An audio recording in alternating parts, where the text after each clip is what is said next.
Sa gitna ng malawak at tahimik na isla, halos lunurin ng hampas ng alon at buhos ng ulan ang iyak ng isang batang babae. Mama, gumising ka naman po. Mama, please. Yakap-yakap ni Sandy ang malamig na katawan ng kanyang ina. Si Elaine, ang dating masiglang boses ng kanyang ina, ay wala na ngayong tugon. Nakahandusa ito sa buhangin. Ang buhok ay basa. Ang mga labi ay maputla. Tila natulog lang sa ilalim ng madilim na langit. Ngunit sa puso ng batang si Sandy may kumakabog na takot. Dahil kahit bata pa siya, alam niya hindi na ito basta tulog. Tumayo siya, nanginginig sa lamig at takot at nagsimulang sumigaw sa paligid. Tulong!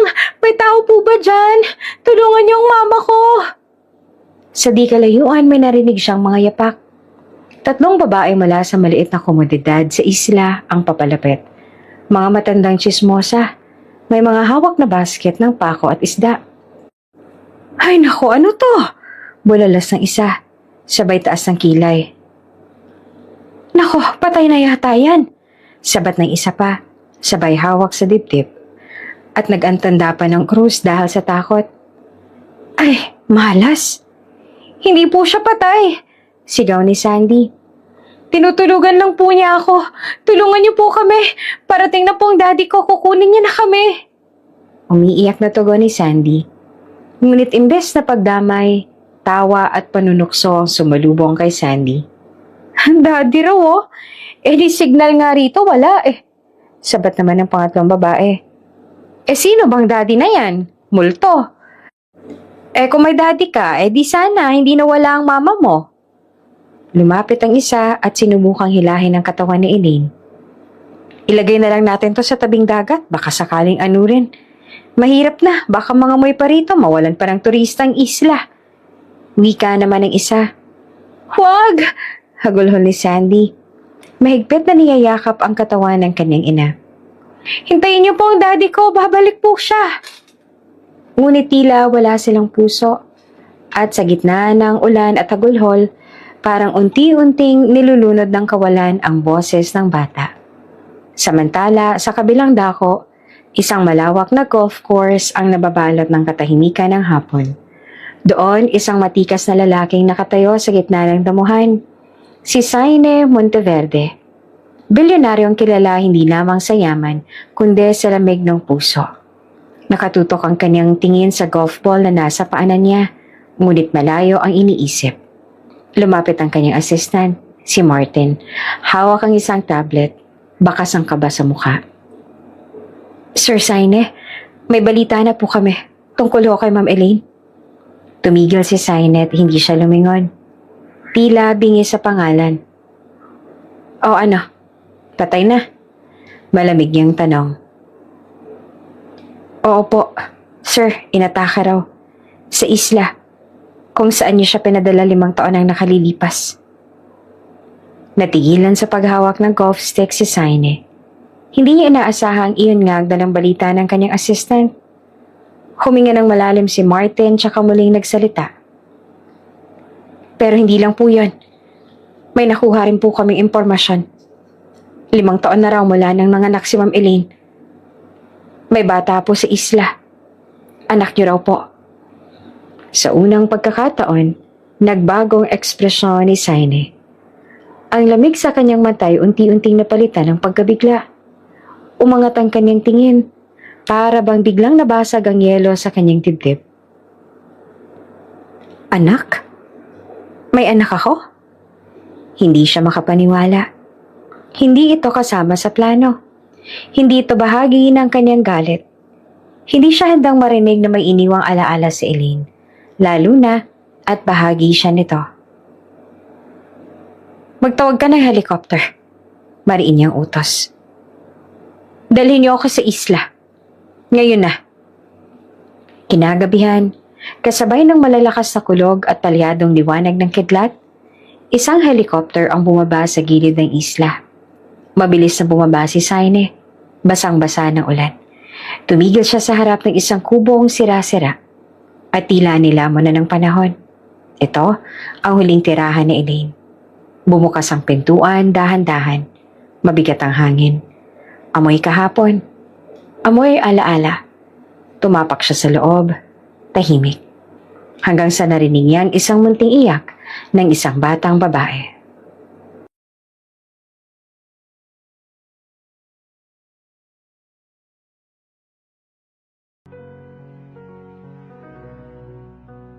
Pumasok si Saine sa loob ng lumang kubo. Basa, madilim at amoy lumang kahoy. Ang sahig ay nababakbak. Ang bubong ay butas-butas. Ngunit higit sa lahat ang katahimikan ng sumalubong sa kanya. Wala si Elaine. Wala rin ang batang sinabi nilang anak niya. Tanging alingasngas ng hangin ang naririnig niya. Ang munting pag-iyak na nadinig niya kanina, nawala na parang bula. Niloloko na naman ako. Bulong niya sa sarili. Pakana na naman ni Elaine to. Wala talagang pusong babaeng yan. Ngunit ang hindi niya alam, wala nang pakana si Elaine. Ang mga huling galaw sa likod ng misteryong ito ay kagagawa ng kanyang fiancé na si Veronica. Matagal nang alam na Veronica ang tungkol sa batang yon. Matagal na rin niyang tinatago ang lihim dahil ayaw niyang may gumulo sa pinaplano nilang kasal. At ngayong wala na si Elaine, sinigurado niyang hindi aabot ang anak nito kay Saine. Ipinatawag niya ang kanyang mga tauhan. Pinakiusapan ng social welfare. Binayaran ng ilang residente ng isla. Lahat ng maaaring mag-udyok kay Saine na tumigil sa paghahanap ay inaksyonan na. Ang mga tao ay inutusan at tinapala na ng maraming pera. Ngunit hindi ganoong kadaling dinangin ng puso ng isang ama. Kahit na hindi pa man niya ito lubos na natatanggap. Sa labas, hinarap ni Saine ang mga nananahimik na residente, kabilang ang 3 babaeng unang nakakita kay Elaine. Nasaan ang bata? Nasaan si Elaine? Tanong niya. Mabigat ang boses. May bata raw dito, di ba? Nasaan siya? Napatingin sa isa't isa mga babae. Iwas ang tingin, tikom ang bibig. Wala po kaming alam, sir. Kinuha raw ng mga taga-gobyerno eh. Sa totoo lang, matagal na namin gustong paalisin yung mag-iina. Hindi na natapos ang kanilang paliwanag at inis na inis si Saine. Napamura siya, napalingon sa karagatan, at muntik nang sipain ng isang lumang upuan sa labas ng kubo. Ngunit bago niya tuluyang iwan ang lugar, may isang babaeng tumawag sa kanya. Saine? Mahina ngunit malalim ang tinig. Paglingon niya, isang matandang babae ang lumapit. Si Aling Minda, dating kaibigan ni Elaine nung unang dinala ito sa isla. May hawak itong lumang kahon, may punit-punit na tali. Ako si Aling Minda. Ako ang isa sa mga nakakakilala kay Elaine at Sandy rito. Pero wala na sila rito. Kinuha na si Sandy. Kinuha na rin ang bangkay ni Elaine. Pero may iniwan si Elaine. Para sa'yo, Aniya. Kung sakaling dumating ka raw at kunin si Sandy, nais niyang ipaalam sa'yo ang totoo. Tahimik na kinuha ni Saine ang kahon. Walang salita. Sa mga mata niya halatang naguguluhan pa rin. Pero sa bigat ng mga sulat sa kahon, parang nararamdaman niya ang taon ng mga panahong hindi niya naranasan. Umupo si Saine sa isang sirang bangkito sa harap ng kubo. Huminto ang ulan, pero ang putik ay halos umabot na sa kanyang mamahaling sapatos. Hindi niya ito ininda. Binuksan niya ang lumang kahon. Halos masira na ang mga gilid nito sa kalumaan. 1,001 alaala ang bumungad sa kanya. Ang laman nito ay puro liham. Napakarami. Naipon na sa katagalan. Sulat ni Elaine ang lahat. Lahat din ng iyon ay naka-adjust sa kanya.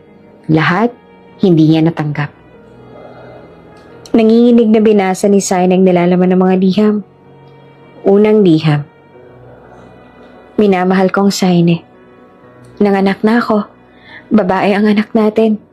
Pinangalanan ko siyang Sandy. Hindi ko alam kung matutuwa ka o kung mababasa mo pa ba ito.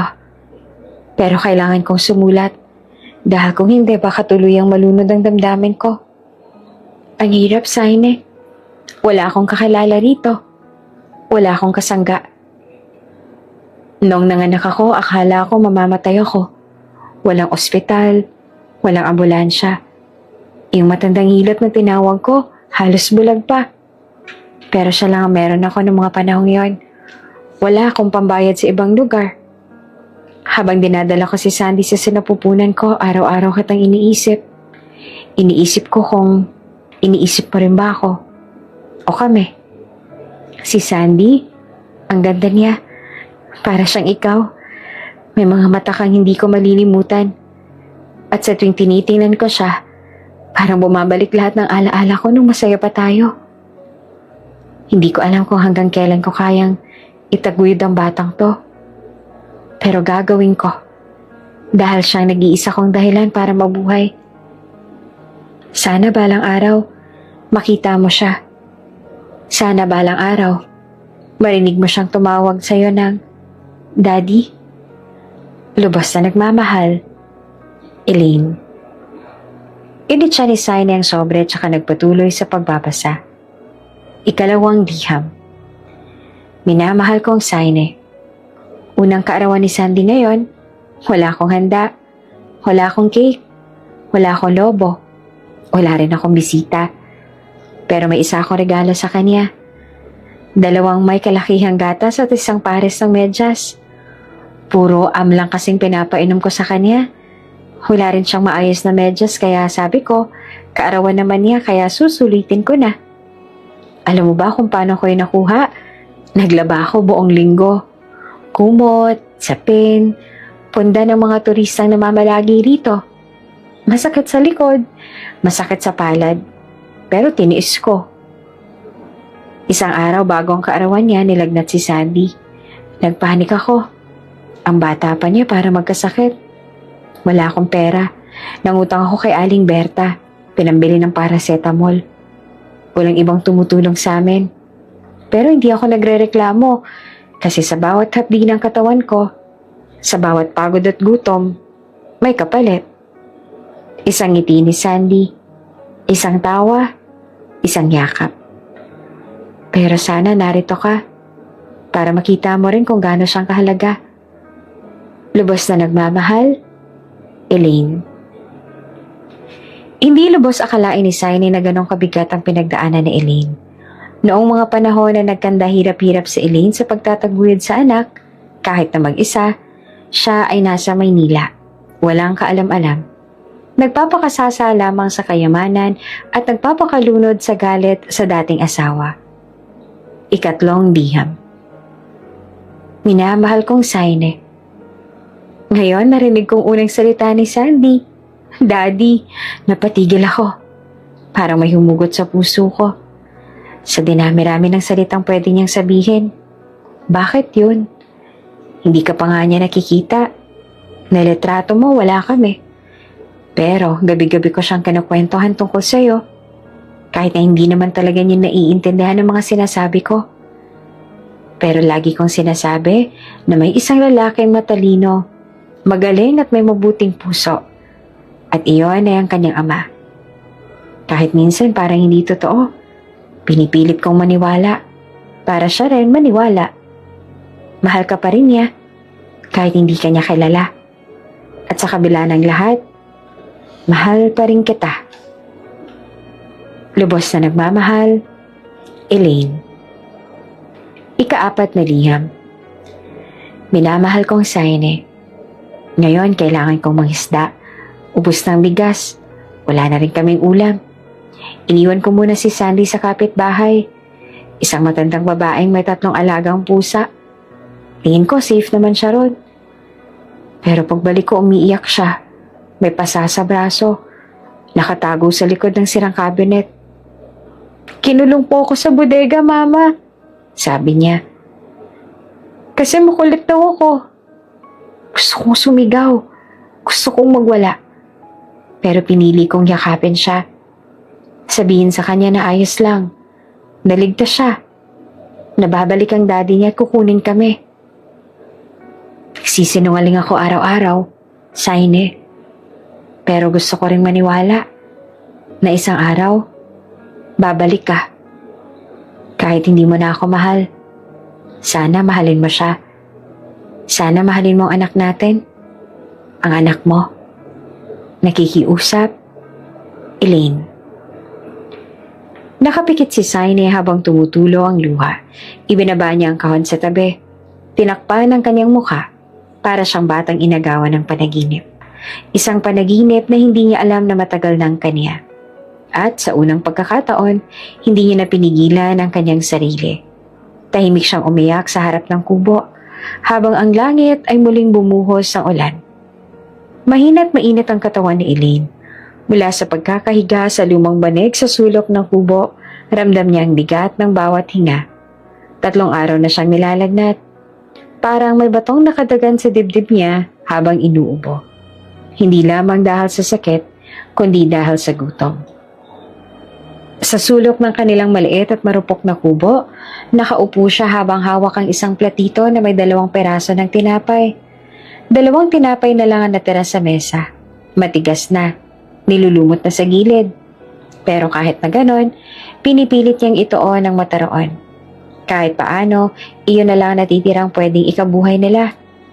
Narinig niya ang yapak ng anak niyang si Sandy, papalapit sa kanya. Yakap nito ang isang lumang stuffed toy na pinulot lang nila 1 taon nang nakalilipas. Maliit pa ang mga paa nito pero marunong nang lumakad ng maingat kapag alam nitong may sakit ang ina. Mama, tinapay! Kain na po tayo. Masiglang alok ng bata. Pilit na nagpapakita ng lakas. Pero hindi iyon nakalulusot kay Elaine. Umiling siya. Hinaplos ang pisngi ni Sandy at bahagyang ngumiti. Ikaw na lang anak. Mas kailangan mo yan para may lakas ka. Hindi pa kita nakikitang kumakain simula kahapon. Baka magkasakit ka niyan. Busog pa po ako. Agad na sagot naman ni Sandy. Pinakain po ako ni Aling Minda kanina. Ang dami nga po, Mama. May sabaw pa nga eh. Tumigil naman si Elaine, sinilip ang anak, na pinipigilan ng luha sa likod ng pilit ng ngiti. Gutom din ito, alam niya. Pero para lamang mapilit siyang kumain, gumagawa ng kwento ang bata. Nag-aalangan man si Elaine na hindi siya kumbensido, pero pinilit niyang maniwala. Sinikmura niyang hiya at hinagkan si Sandy sa noo. Salamat anak. Hinati niyang tinapay at kinagat ang kalahati. Nanunuot ang sarap kahit sobrang tigas na ng balat. Kinagat niyang muli ang tinapay. 1, 2, 3, lunok. Ngunit sa katahimikan ng gabi, may isang tunog na gumambala. Iyon ay ang mahinang tunog ng sikmura ni Sandy. Tumigil sa pag-nguya si Elaine. Nagkatinginan sila ng anak. Nakatungo si Sandy at nangingiti pa rin, pero alam na ni Elaine ang totoo. Hindi pa ito kumakain. Nilunok niya ang tinapay na parang batong bumara sa lalamunan. Dahan-dahang gumapang ang bigat sa dibdib ni Elaine, para siyang sinampal ng katotohanan. Anak, mahina niyang sabi, pero hindi na sumagot si Sandy. Sa halip ay yumakap ito at bumulong. Okay lang po, Mama. Bukas ulit, makakakain na tayo. Niyakap niya ang bata at doon na siya tuluyang napaiyak. Walang ingay, walang hikbi, pero tuloy-tuloy ang luha niya. Hindi niya alam kung sakit ba yun ng katawan o ng puso. Napaiyak siya ng lubos. Hindi dahil sa sakit ng katawan, kundi sa sakit ng katotohanang ganito na ang buhay nilang mag-ina.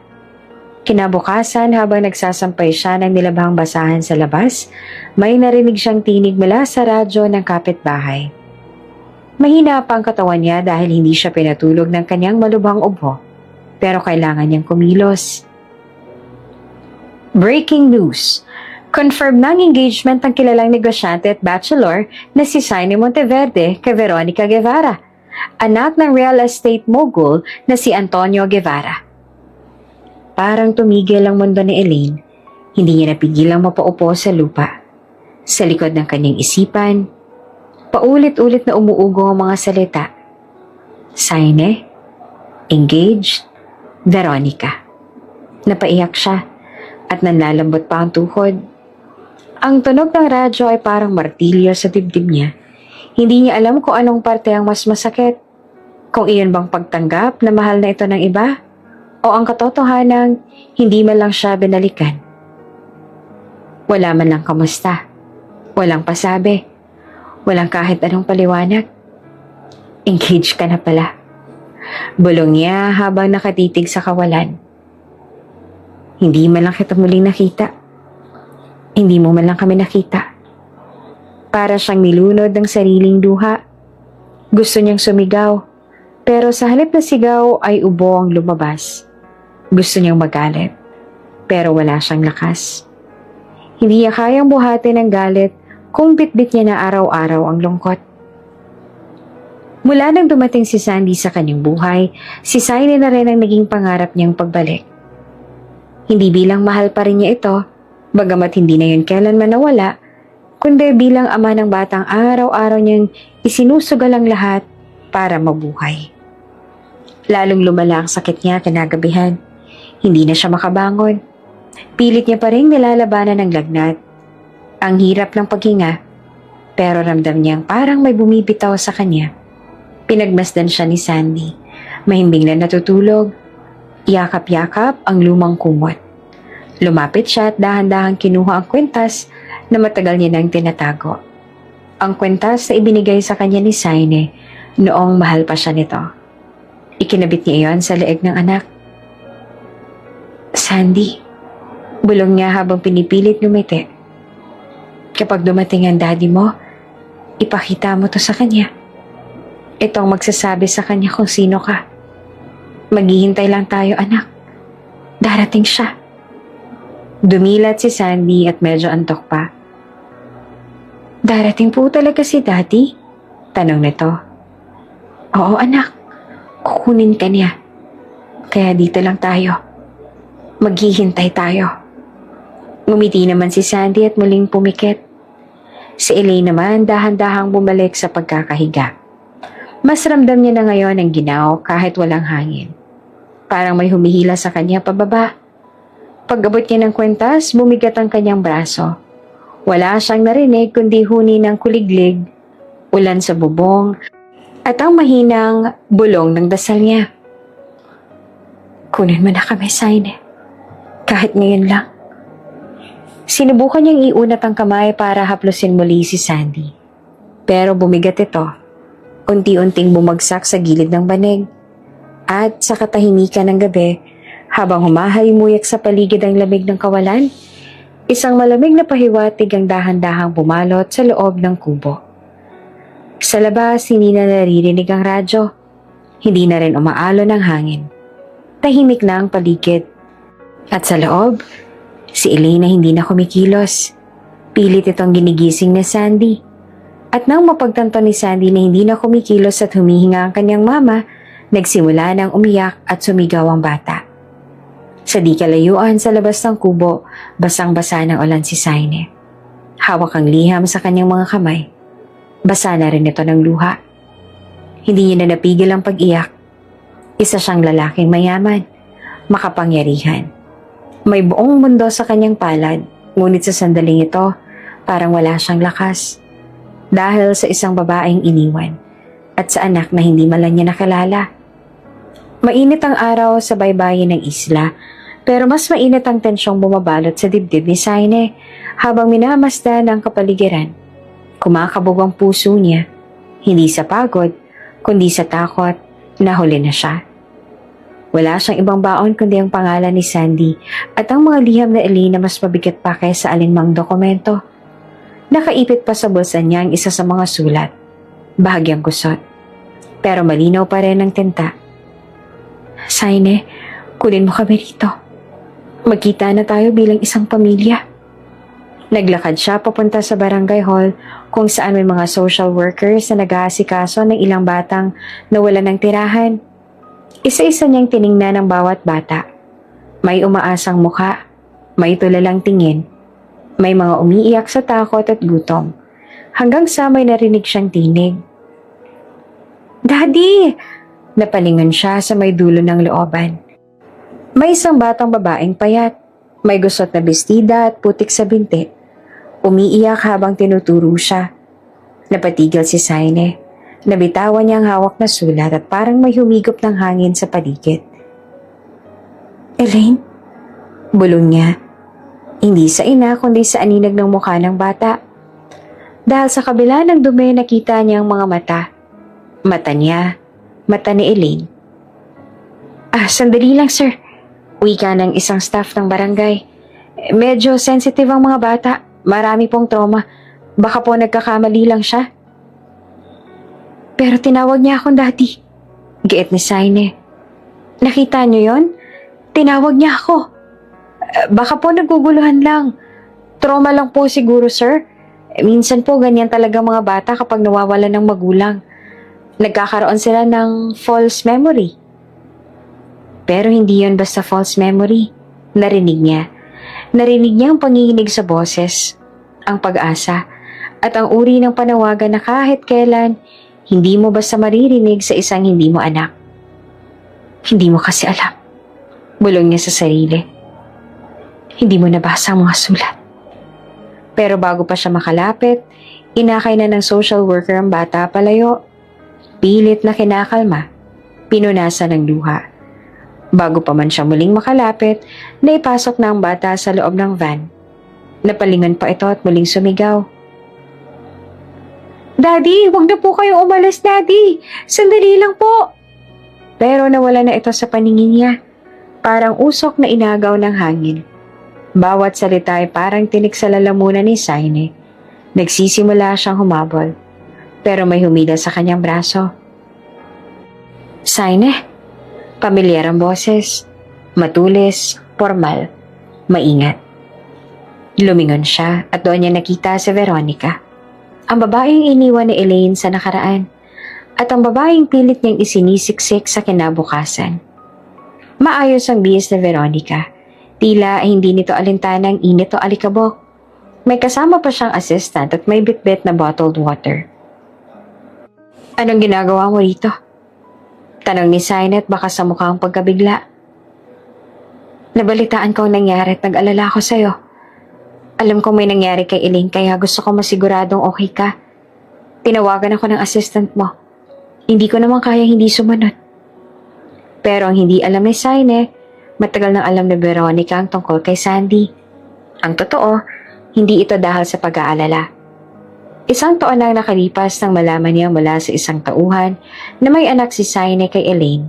At mula noon, sinigurado niyang mananatili siyang tanging pamilya ni Saine. Ilang linggo nang may binabayaran siyang tao para siguraduhin na kung sakali mang may lumitaw ang anak ni Saine, mauuna siyang kumilos. Ayaw niyang may hadlang sa buhay nila. Ayaw niyang may alaala ni Elaine na babangon mula sa libingan para sirain ang lahat. Kaya nung lumabas ang balita na patay na si Elaine, hindi na siya nag-aksaya pa ng oras. Kumilos na siya kaagad. Kinausap ang ilang opisyal ng barangay. Nagbayad, nagbanta, nagplano.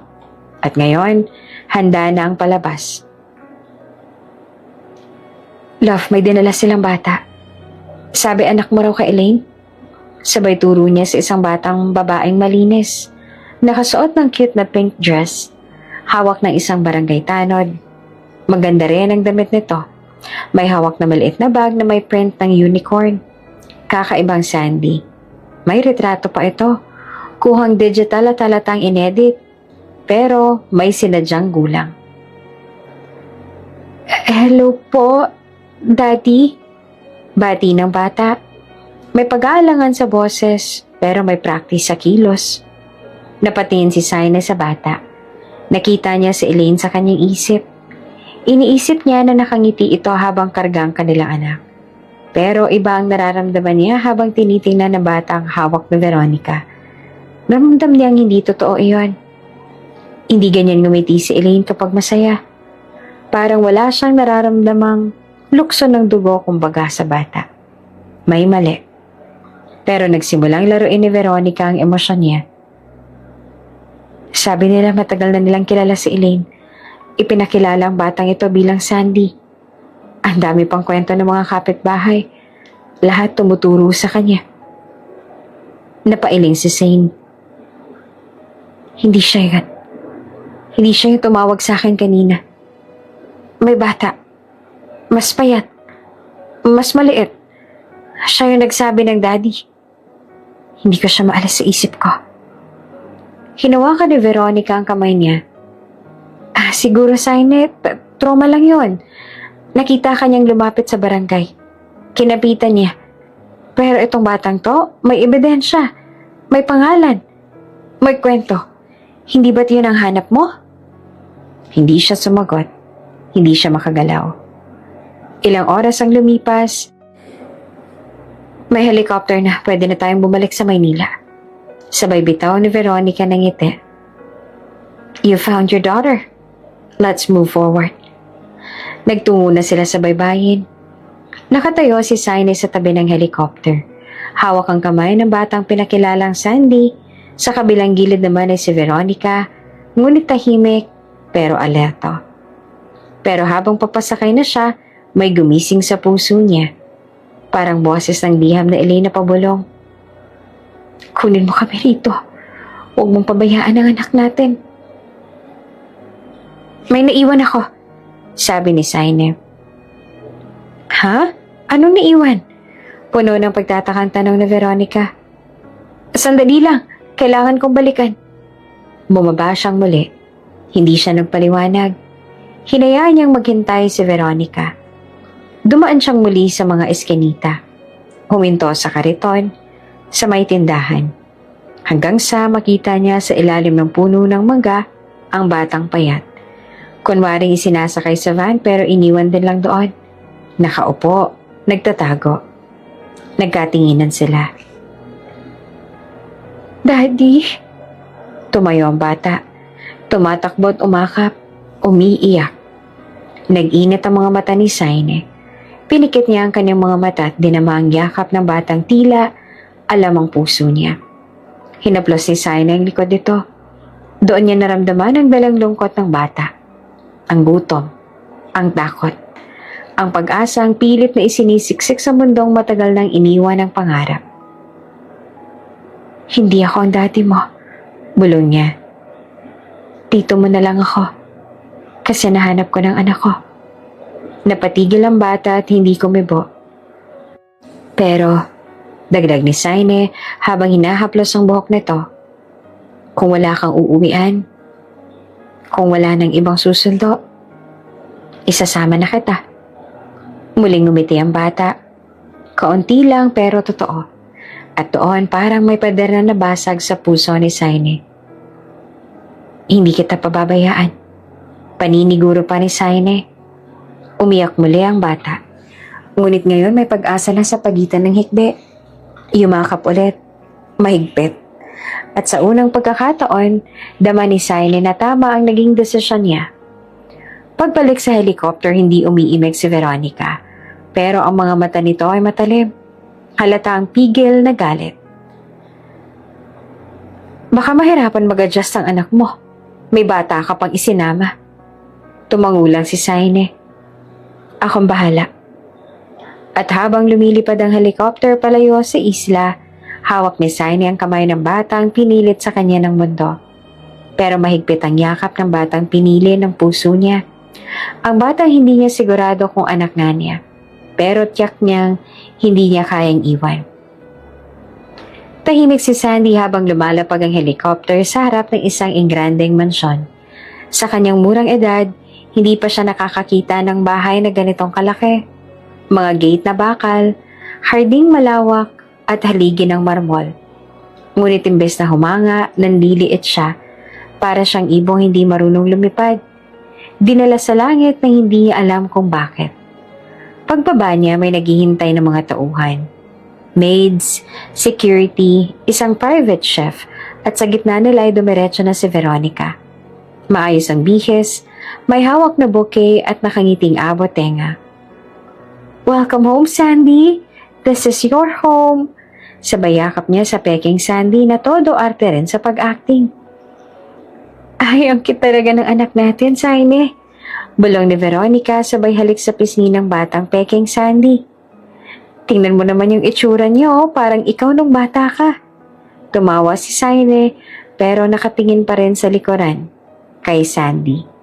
Ang payat, tahimik at awkward na batang hindi niya alam kung saan ilalagay sa kwadrado ng mundo niyang magulo. Ilang araw pang lumipas, hindi naging madali para kay Sandy mga sumunod na gabi. Pinatuloy siya sa maliit na guest room sa dulo ng hallway. Samantalang ang fake Sandy naman ay may sariling kwarto. May sariling yaya at laging may bagong damit. Anong size mo ng damit? Ikaw bata ka? Tanong ni Veronica isang gabi nang wala si Saine. Kahit ano po. Mukhang lahat ng damit dito sa bahay wala kang kasya eh. Sabay lingon sa yaya. Bigyan mo na lang siya ng lumang uniform ng maid. Napatungo si Sandy. Hindi niya alam kung nasasaktan ba siya o nahihiya. Kinabukasan, habang kumakain sila ng agahan, may naganap na kakatawa. Pwede po bang dagdagan ng kanin? Tanong ni Sandy ng mahinahon. Napalingon si Veronica. Anak ng... Gutom palagi ito ah. Hindi ba dapat marunong ka nang mag-moderate ng pagkain sa edad mo? Sabay tawa. Pero walang halong biro ang mga mata. Ngumiti lamang si Sandy at umupo ulit. Tinanggap ang kalahating kutsarang kanin. Wala si Saine noon. Isang hapon, habang naglalaro ang dalawang Sandy sa may sala, biglang nagsalita ang peking Sandy. Hindi mo ba alam? Ako ang anak ni Daddy Saine. Sabi ni Mommy Veronica, ikaw raw ay lucky lang. Lucky? Lucky na kinuha ka kasi wala kang pamilya. 'Di ba? Tapos ako, totoo. Nanahimik si Sandy. Pinikit ang mata. Pinilit na huwag umiyak. Hinahanap sa loob ng mansyon ang kahit anong may mukha ng nanay niya. Wala. Kahit isang litrato. Kinagabihan, habang abala ang lahat sa dinner preparation para sa isang malaking business dinner ni Saine, nag-iikot si Sandy sa bahay. Nais niyang makita kung totoo bang wala si Elaine sa mga alaala ng lalaking sinasabi nilang kanyang ama. Hanggang sa may nadiskubre siyang kwarto. Sarado ito pero hindi nakalock. Sa loob ay puro lumang larawan. May piano, may painting. At sa gitna ng pader, isang malaking larawan ng isang babae. Nakasuot ito ng puting damit. Nakangiti. Maamong mukha. Mama, bulong ni Sandy. Halos hindi makapaniwala. Lumapit siya tumingala. Sa tabi ng babae, may lalaking nakasuot ng suit. Si Saine. Mas bata at mas seryosong mukha. Si Mama, ulit niya habang tinuturo ang litrato. Biglang bumukas ang pinto. Si Saine at may hawak pang baso ng alak. Napatingin sa kanya. Anong ginagawa mo? Natigilan siya nang marinig ang sunod na salita ni Sandy. Si Mama Elaine yan, diba? Mommy ko yan. Halos mabitawan ni Saine ang baso. Nanlaki ang mga mata niya. Kinilabutan. Anong sinabi mo? Tanong niya at nanginginig. Napatingin ulit si Sandy sa litrato. Si Mama ko po yan. Daddy! Napatigil si Saine sa pagkakbang palabas ng lumang kwarto kung saan nadiskubre ni Sandy ang larawan ni Elaine. Sa hallway, narinig niyang matinis na sigaw ng peking Sandy. Humahagulhol habang yakap-yakap si Veronica. Bakit po? Bakit po wala sa kahit anong larawan ng mama ko? Tanong nito. Tumutulo ang luha. Agad lumapit si Saine. Litong-lito. Anong ibig mong sabihin, anak? Tinuro ng peking Sandy ang malaking portrait na Elaine sa sala. Yan!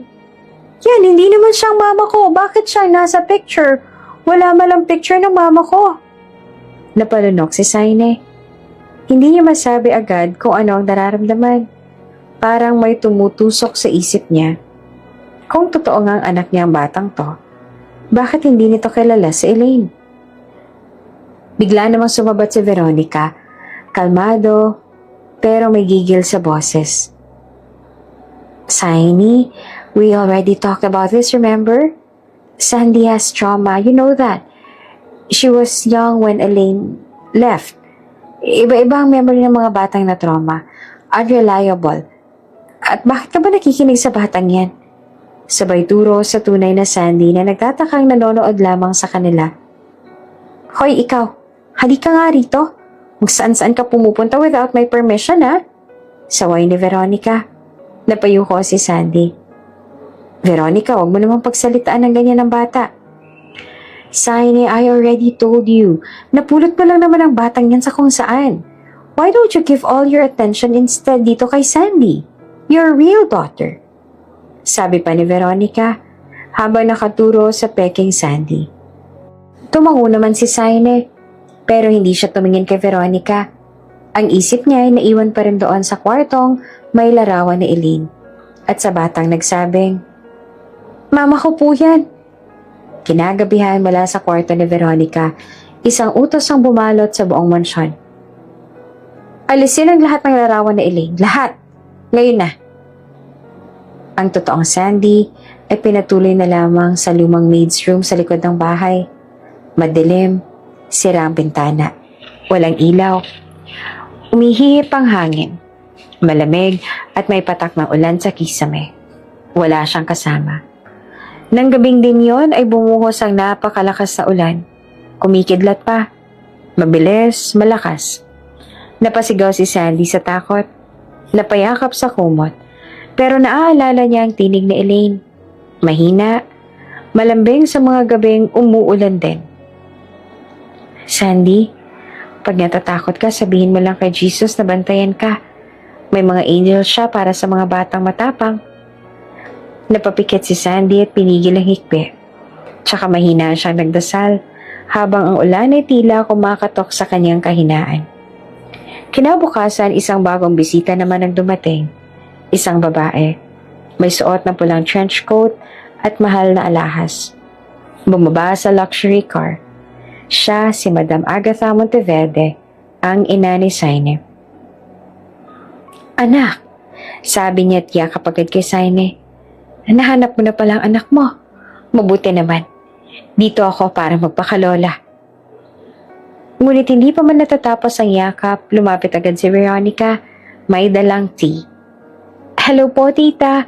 I'm so glad you came. Alam niyo po, I really think it's time na i-announce ang engagement namin ni Saine." Napatingin na lamang si Saine at napakunot ang noo. Ngunit mas mabilis na magsalita si Agatha. "Exactly my point.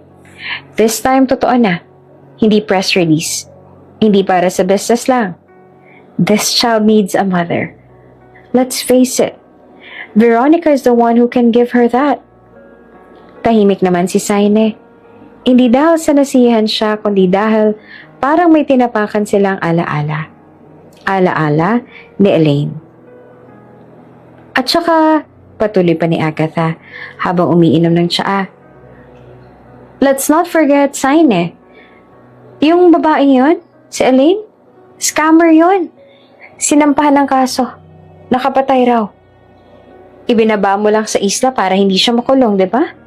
You tried to protect her. Pero at what cost?" Napapikit si Saine. Pilit binubura sa isip ang mga tinig ni Elaine sa mga liham.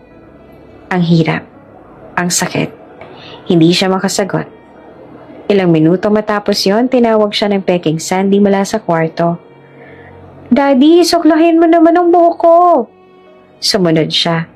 Umupo sa tabi ng peking Sandy. Kinuha niya ang brush at sinuklayan ng bata. Ngunit habang hinahaplos ang buhok ng batang hindi niya mawari kung talaga bang kanya, ang isip niya ay lumilipad sa kabilang bahagi ng mansyon. Sa kwartong madilim, malamig, walang rarawan ng ina at may batang nagdarasal sa ilalim ng punit na kumot. Bakit ganon? Bakit parang mas anak niya yun? Maaga pa lamang ay abala ang buong mansyon sa paghahanda. May mga lobo sa hagdanan, mamahaling tela sa mga upuan at mga masasarap na pagkaing nakaayos sa mahabang mesa. Birthday ng peking Sandy at buong yaman at gilas ang ipinagdiwang. Nagdatingan ng mga kamag-anak at bisita. Lahat may dalang regalo. May halakhak, may pagbate. Sa gitna ng lahat ng yon ay ang batang nakasuot ng magarang pink na bestida. May ribbon sa buhok at mga brilyante na pulseras. Sa gilid naman ng sala, palihim na nakasilip si Sandy. Ang tunay na Sandy. Nakasuot siya ng lumang uniforme ng batang kasambahay. Putla ang mukha. Hawak ang laylayan ng palda habang pinipigil ang inggit. Alam niyang birthday niya rin ngayon. Sinabi iyon ng kanyang ina, si Elaine. Sa huling gabi, bago siya binawian ng buhay. Kapag nahanap ka na ng daddy mo, magiging masaya ka na anak. Hindi ka naiiyak. Magandang magiging buhay mo. Pero bakit ganito? Walang regalo. Walang cake. Walang kahit isang tao na nagsabing, "Maligayang kaarawan, Sandy." Kahit pa alam niya sa kanyang sarili na siya naman talaga ang tunay na Sandy. Sa gitna ng kasiyahan, palihim na lumapit si Saine. Nakaupo si Sandy sa hardin na mag-isa. Napansin din ito ang lungkot sa mga mata ng bata. May dala siyang maliit na kahon ng cookies at isang bar ng tsokolate. "Happy birthday," mahina niyang sabi sabay abot ng mga pasalubong. Lumiwanag ang mukha ni Sandy at nangilid ang luha. "Salamat po, Tito." Ngunit biglang may tumili sa loob ng bahay. Ang peking Sandy nakitang eksena mula sa bintana. "Daddy, bakit siya? Akala ko ba akong anak mo? Mas gusto mo siya? Hindi siya dapat na nandito." Agad na rumagasa ang tensyon. Dumating si Veronica at Agatha at parehong galit. "Saine, ano ba yan?" Galit ni Veronica.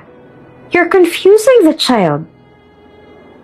"Napapahiya tayo sa mga bisita," dagdag pa ni Agatha.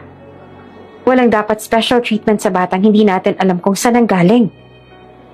Pagkatapos ng iskandalo, biglang kinuha ni Agatha ang isang mamahaling kahon mula sa silid. "Hayaan mo na. Oh, hetong regalo ko sa'yo, apo ko." Binuksan ng kahon. Isang couture na gown gawang Paris. Kulay ivory at ginto. Ipinakita sa lahat at proud na proud. "Para sa tunay kong apo." Napatingin si Sandy sa kanyang suot. Lumang uniforme, may bahid ng mansya at tahimik siyang tumalikod. Ilang sandali pa ay may isang bisitang bulong ng bulong. "Di ba parang kamukha ni Elaine yung batang isa? Yung tahimik lang kanina?" "Right. She is a spitting image of Elaine. Parang nag-i-incarnate sa child." Napalingon si Veronica. Hindi niya yun pinalampas. Agad niyang pinapasok si Sandy sa silid. "Doon ka lang. Walang lalabas. Huwag mong guluhin ang mga bisita." Sa loob naman ng silid, bumuhos ang luha ni Sandy. Hindi niya na kinaya. Umupo siya sa sahig at niyakap ang lumang laruan ni Elaine. "Mama, bakit ganito?" bulong niya. "Sabi mo magiging masaya na ako pag andito na ako sa daddy ko, pero mas mahirap po pala." Umulan ng malakas sa labas. Napatingala si Sandy sa bintana. Umiiyak siya ng tahimik. Walang makapansin. Wala rin siyang maiyakan. Walang pwedeng yumakapabalik. Agad na natapos ang kasiyahan dahil sa pag-ulan at nagsialisa ng mga bisita. Pagkatapos noon, may sigawan mula sa labas. "Nawawalang bestida ni Sandy!" sigaw ng isang maid. Agad nilang hinalugog ang buong bahay. Maya-maya lang ay nagsalita mula sa itaas. "Nakita ko po, andun sa ilalim ng kama ng isang bata, doon sa servants' quarters." Mabilis na nagtungo ang lahat roon. Pagpasok sa kwarto, tinapat ng ilaw ang ilalim ng kama. At andun nga ang bestida. Ang mamahaling regalo ni Agatha. Lukot at may bahid ng alikabok. Tahimik naman si Sandy sa sulok ng kama. Hawak pa rin ang laruan na ginawa para sa kanya ni Elaine. Lumingon si Agatha kay Sandy. Ang mga mata ay nag-aapoy sa galit. "Sandy!" sigaw ni Agatha habang ang mga katulong ay tila nagmamadaling itago ang damit mula sa ilalim ng kama. Nang makitang punit na mamahaling bestida na isusuot sana ng peking Sandy, agad itong iniangat ni Veronica na para bang isang krimeng walang kapatawaran. "Sa ilalim ng kama mo nakita to? Anong ibig sabihin nito?" Galit na sigaw niya. "Pag nanakaw kang bata ka!" Gigil na dugtong pa niya at saka ibinato ang unang nakuhang bagay sa direksyon ng bata. Nanlaki ang mga mata ni Sandy. Nanginginig ang kanyang katawan. Hindi dahil sa takot na mapagalitan, kundi dahil sa pagkabigla at kawalang laban. "Hindi po ako yung kumuha," mahina niyang sabi. Halos paos. Pagpasok ko po sa kwarto, andun na po yun. Liar! Putol ni Agatha. Napakasinungaling mong bata. Ngayon pa lang, makapal ng mukha mo. Ganyan bang tinuro sa'yo ng iyong ina? Pwes wala kang kwenta.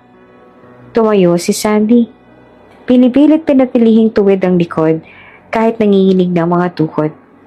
Tumulo ang luha sa gilid ng kanyang mga mata pero pinipigil niyang magpahinga. Hindi ko po talaga kinuha. Hindi po ako. Naiiyak na wika ni Sandy. Pero galit na galit sina Agatha at Veronica. Kapwa hindi sila tumigil sa paghiyaw sa kawawang bata. Nasa gilid lamang si Saine. Kita niya ang takot sa mga mata ng bata, pero hindi siya gumalaw. Hindi siya nagsalita. Isang hakbang na lang sana pero tiniis niya. Alam niyang kapag kumampi siya kay Sandy, lalo lang siyang lalapain ng ina at ng fiancé niyang si Veronica. Kaya nagpakasama na lang siya sa katahimikan. Oops! May break muna. Gusto mo bang ma-shoutout dito sa channel ni Ate Jane? Mag-comment lang ng lesson you learned from the latest story uploaded. Dahil pipili kami ng isang best comment of the day para i-shoutout sa susunod na upload. Kaya huwag kalimutang mag-iwan ng lesson you learned after you watch this video. Maraming salamat! Shoutout nga pala kina Angelita Ablao from Oriental Mindoro, Porita Fajarito from Romblon, at Elimana Alile from Lipa, Batangas. Sa ating mga taga-subaybay, paki-comment naman po sa baba kung taga saan kayo para alam ko kung hanggang saan umaabot ang mga kwento ni Ate Jane at para ma-shoutout ko kayo sa susunod nating mga kwento. Maraming salamat sa pakikinig!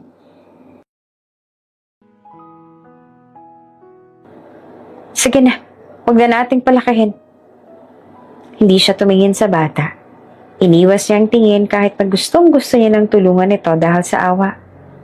Pagkaalis naman ng lahat, bumalik si Veronica sa silid ni Sandy, dalang punit na bestida. Tinapon niyan sa harap ng bata na parang basahan.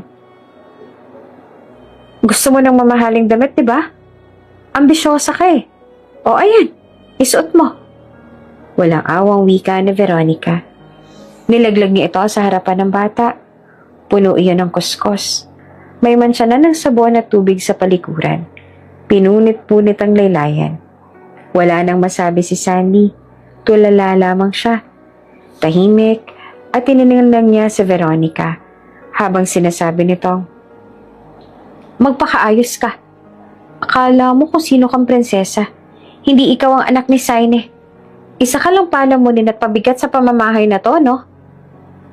Paglabas ni Veronica, tulala pa rin si Sandy.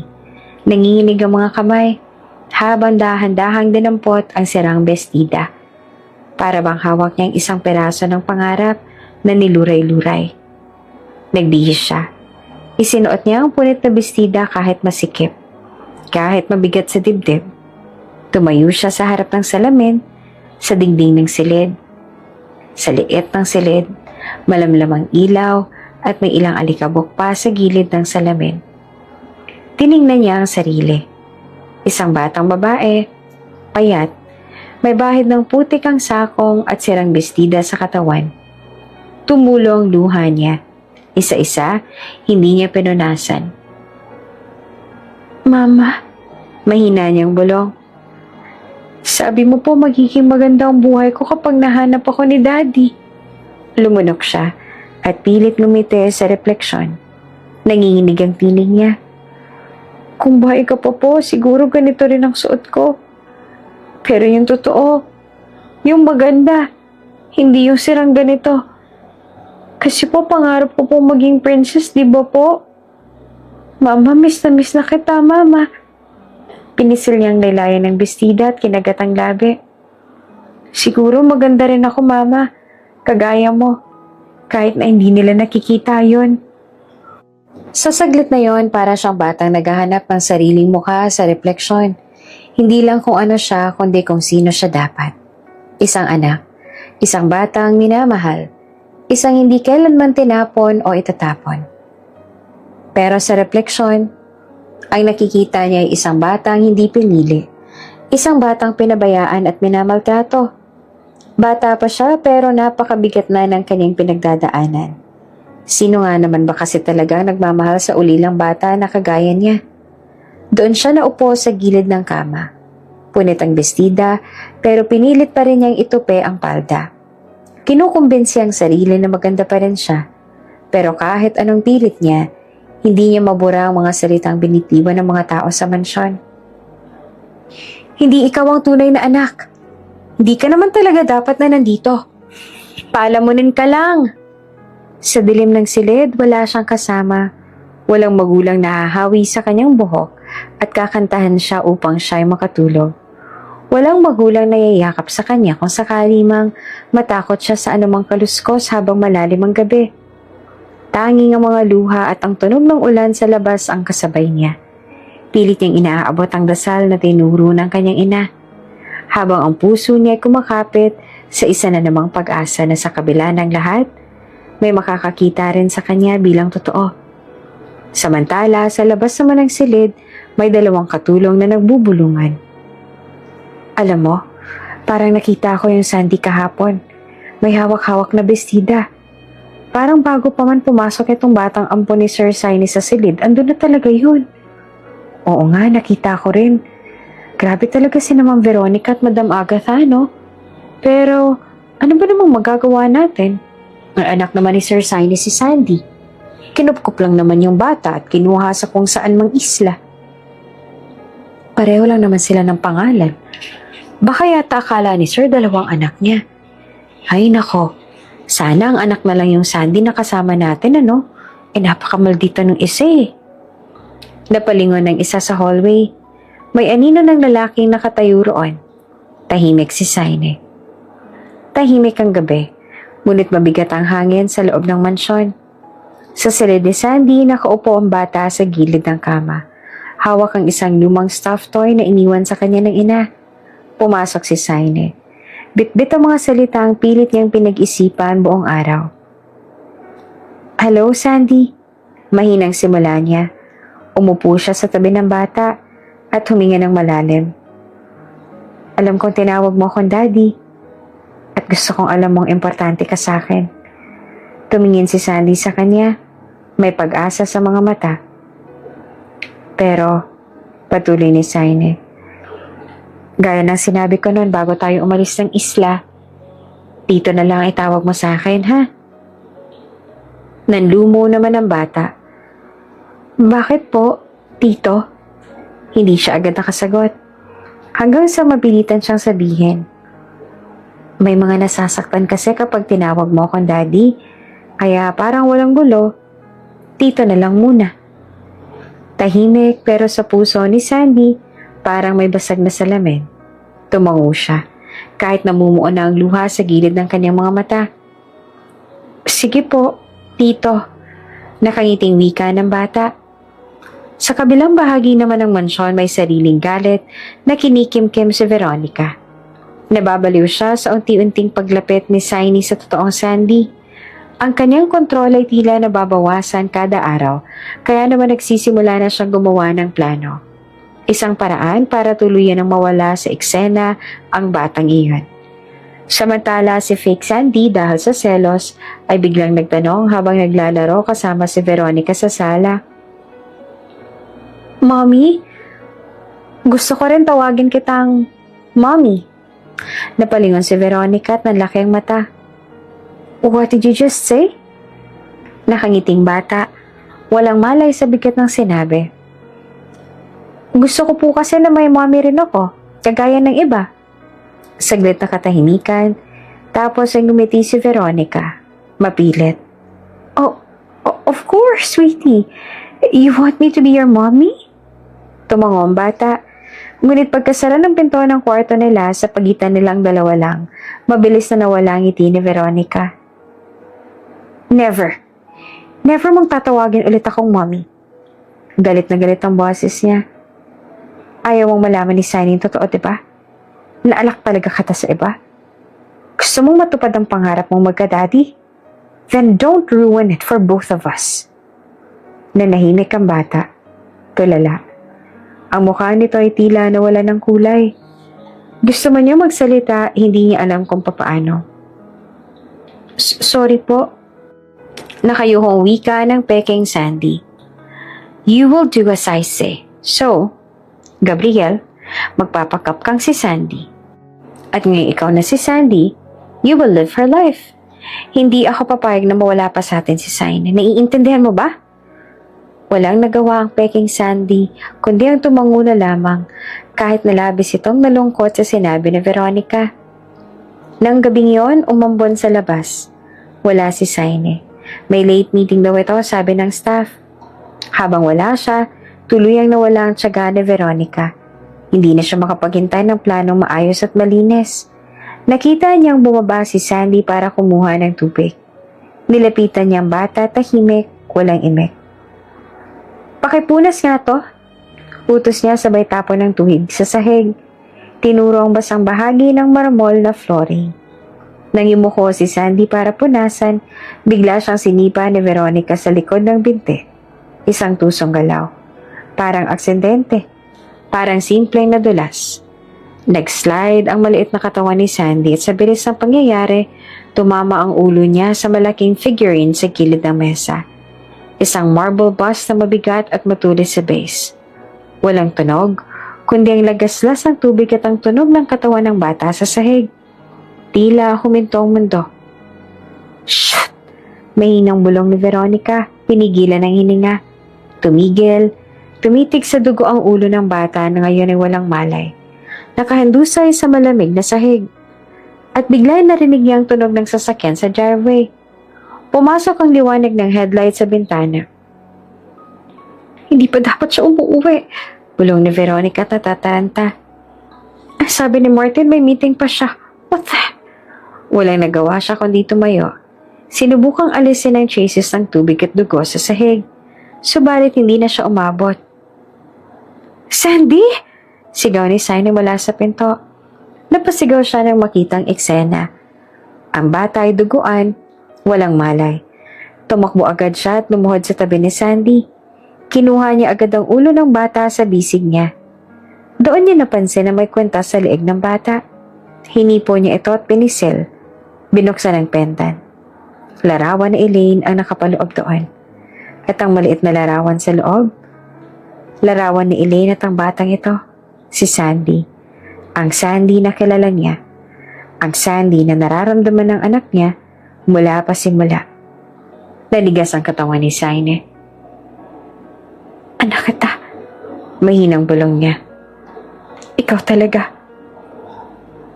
Magkahalong gulat at takot ang naramdaman ni Saine nang madatnan sa sahig ang bata.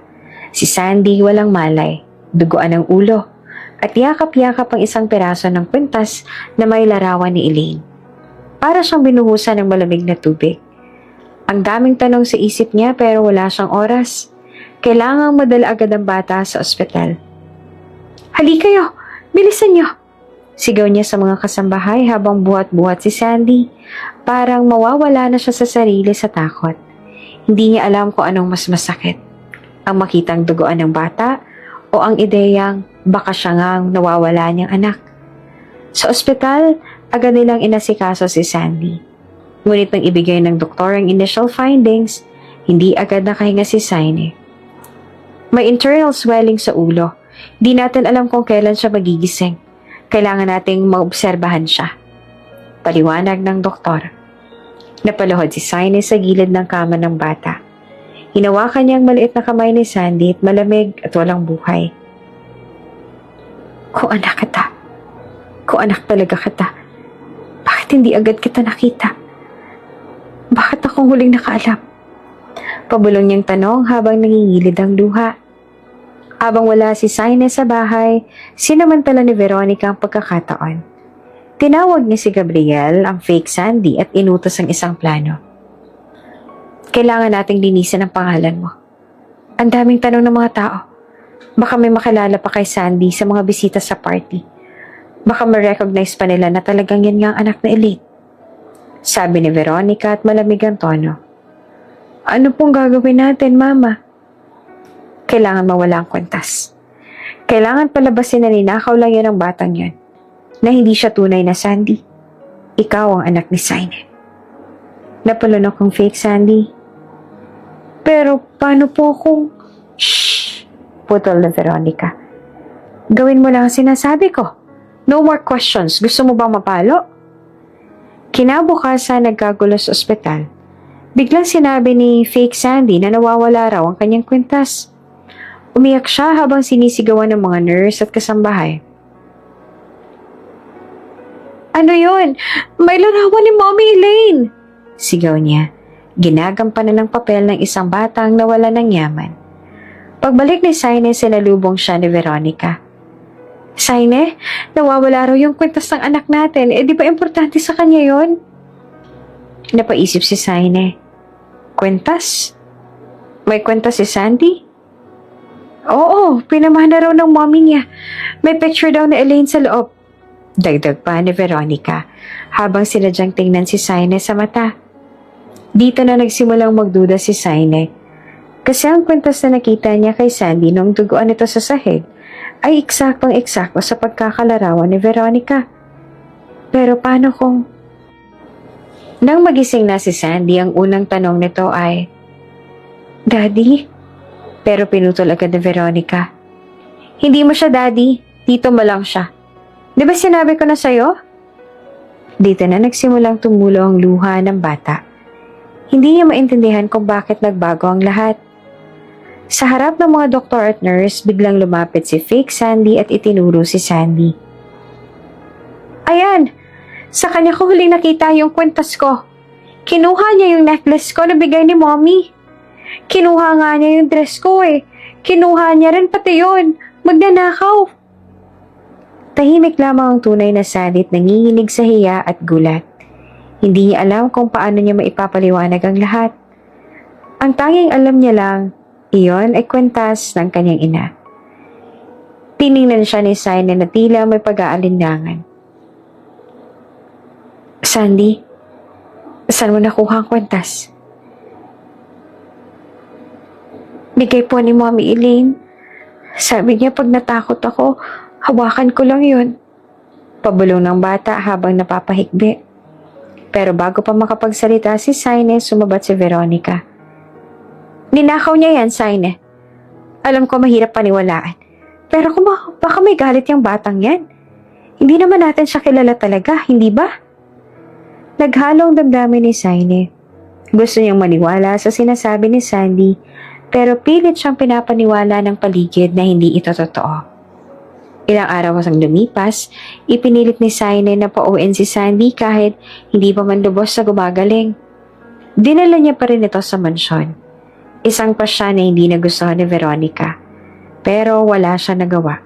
Sa likod ng lahat, pakiramdam ni Saine may koneksyon talaga siya sa batang to. Kahit hindi pa malinaw ang lahat, ayaw niya nang pakawalan nito. Sa mansyon, tuloy-tuloy pa rin ang mga eksenang halos mabunyag ang katotohanan. Isang araw, may dumating na luma at marupok na sulat mula sa isang kaibigan ni Elaine. Sa loob ay may larawan ni Elaine at ng sanggol na babae. Halos kapareho ng itsura ni Sandy. May hawak-hawak si Say ng larawan habang unti-unting nabubuo ang larawan sa isip niya. Isa lang ang malinaw. Hindi niya pwedeng baliwalain ang nararamdaman niya. At kung tunay nga talagang anak niya si Sandy, kailangan malaman ng buong mundo ang totoo bago patuloy ang mawalan ng pagkakataon. Isang linggo na ang lumipas simula nang muling makauwi sa mansyon si Sandy mula sa ospital. Hindi man lubusang nanumbalik ang lakas, pinilit pa rin ng bata na magpakitang matatag. Kahit sa loob-loob niya, puno pa rin siya ng takot at pagkalito. Hindi rin siya halos nagsalita, maliban na lang kung tinatanong. At kahit si Saine, napapansin na rin ang unti-unting paglayo ng loob ni Sandy. Isang araw habang nasa garden ang bata kasama si Saine, isang puting bulaklak ang lumipad mula sa puno ng kalachuchi at tumama sa braso ni Sandy. Sa gulat ni Saine, bigla na lang namulat na maga ang balat ng bata. Nagpanik si Sandy. Humahapdi raw at nangangate.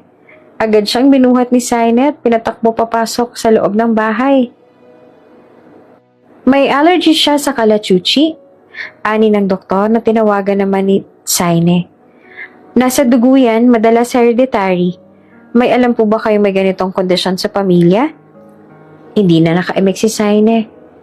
Si Elaine. Alam niyang si Elaine mismo ay may malubhang allergy sa bulaklak na yon. Noon pa man, tuwing may ganitong bulaklak sa paligid ay iniiwas niya ito kay Elaine dahil sa matinding reaksyon nito. Doon nagsimulang kumabog ang malakas ang puso ni Saine. Hindi niya na kayang ipikit ang mata sa posibilidad. Baka nga si Sandy. Baka nga siya, ang tunay niyang anak. Baka hindi na talaga mali ang kutob niya.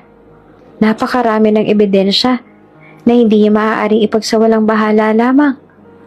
Kaya naman hindi na siya nag-aksaya pa ng oras. Kinagabihan, habang tulog ang lahat, tumawag siya sa isang private DNA testing center. Sinigurado niyang bukas ng umaga ay masusuri na sila Sandy. Isa lang ang layunin niya, ang makumpirma ang katotohanan. Ngunit si Veronica hindi kailanman nagpahuli sa pakiramdam. May kutob na, kaya agad siya nagplano. Pagising ni Saine kinabukasan, may emergency call siya mula sa opisina. Isang malaking issue raw sa kanilang kumpanya sa Cebu. Pinagtaka niya kung bakit biglang lumala ang sitwasyon. Pero dahil may kontrata at investors na kailangang harapin, napilitan siyang lumipad. Pagkaalis ni Saine, saka na lang initian ni Veronica si Sandy habang nagkakape sa veranda. Mag-empake ka na. Hindi ka na bagay rito. Nanlaki ang mga mata ni Sandy. Po? Hindi mo na kailangan pa ng magpaalam. Wala ka na dapat dito eh. Kung mahal ka ng mommy mo, sana andito pa rin siya. O di kaya binigay ka dapat sa iba. Walang nagawa ang bata kundi ang kunin ang kakaunti niyang gamit. Binuksan ang pinto ng mansyon at tumambad sa kanyang madilim na ulap at pagbuhos ng ulan. Nanginginig man sa lamig at takot, naglakad si Sandy sa lansangan. Basang-basa ang suot niyang lumang sweater. Habang nakayuko at pilit nilalabanan ng hagulhol. Sa bawat hakbang, binabalikan niya ang mga salita ng kanyang ina. Darating ang araw, makakasama mo rin ang daddy mo at magiging masaya ka, anak. Pero bakit ganito, mama? Bulong niya habang tinutulak ng hangin ng ulan sa kanyang mukha. Habang naglalakad siya, isang magarang itim na sasakyan naman ang dahan-dahang huminto sa tabi niya. Bumukas ang pinto at may babaeng mabilis na lumabas. May suot itong coat at payong, ngunit hindi inanda ang ulan.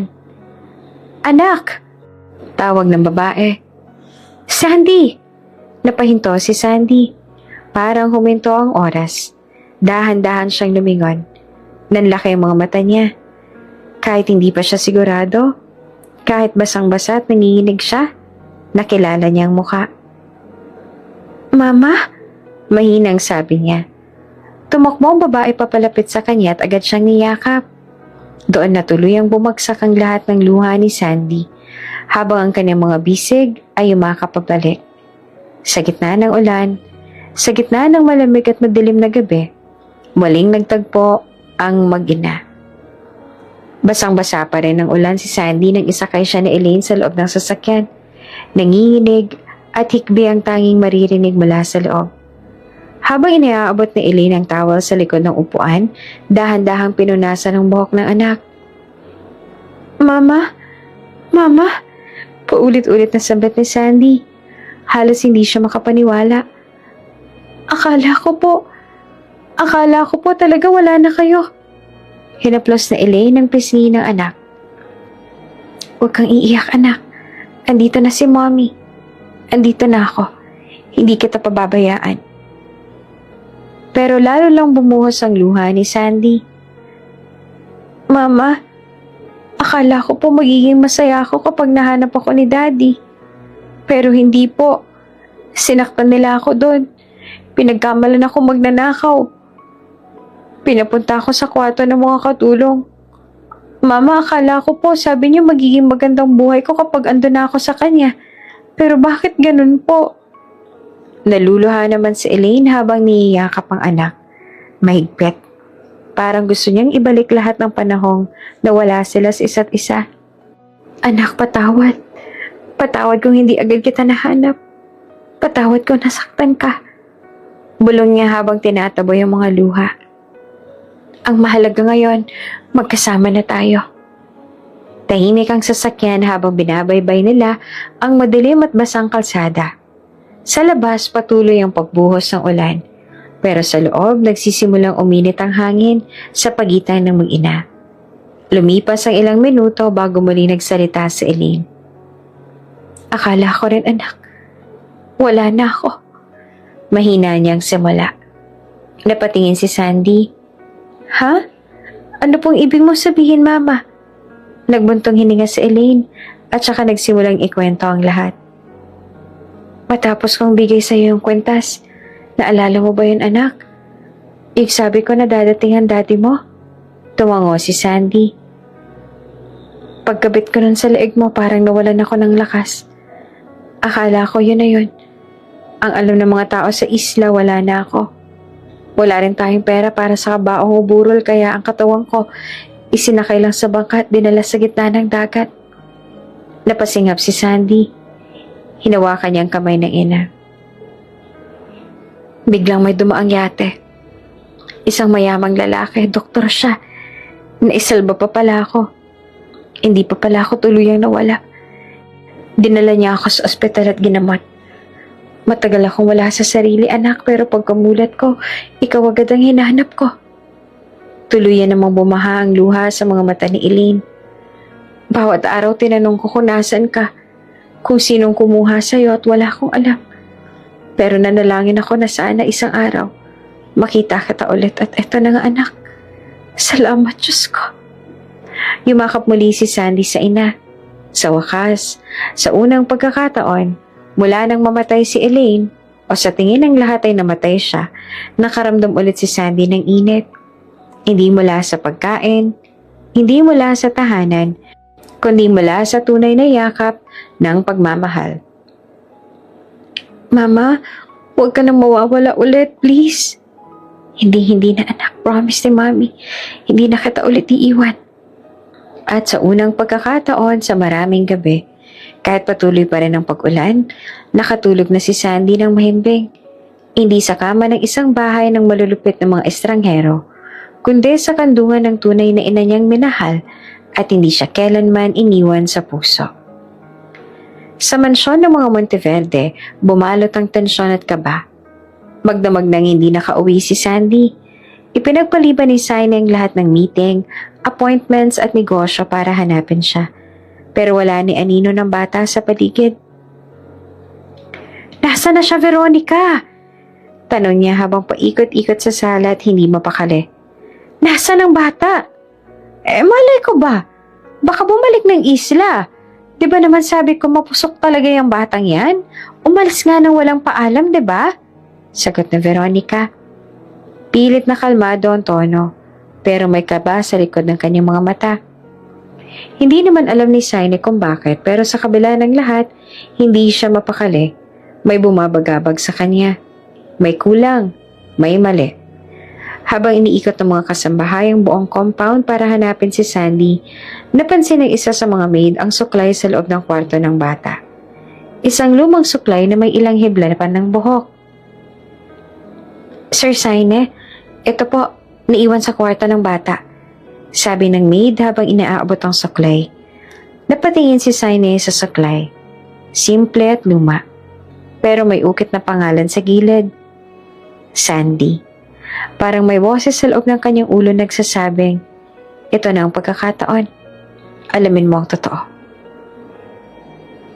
Huwag kayong magsasabi kahit kanino. Utos niya sa mga maid. Pakuha agad ng DNA sample gamit ito. 2 araw lang lumipas. Tahimik ang buong bahay habang hawak ni Saine ang puting sobre. Sa loob ay isang papel lamang. Isang sagot na magbabago ng lahat. Positibo. Anak niya si Sandy.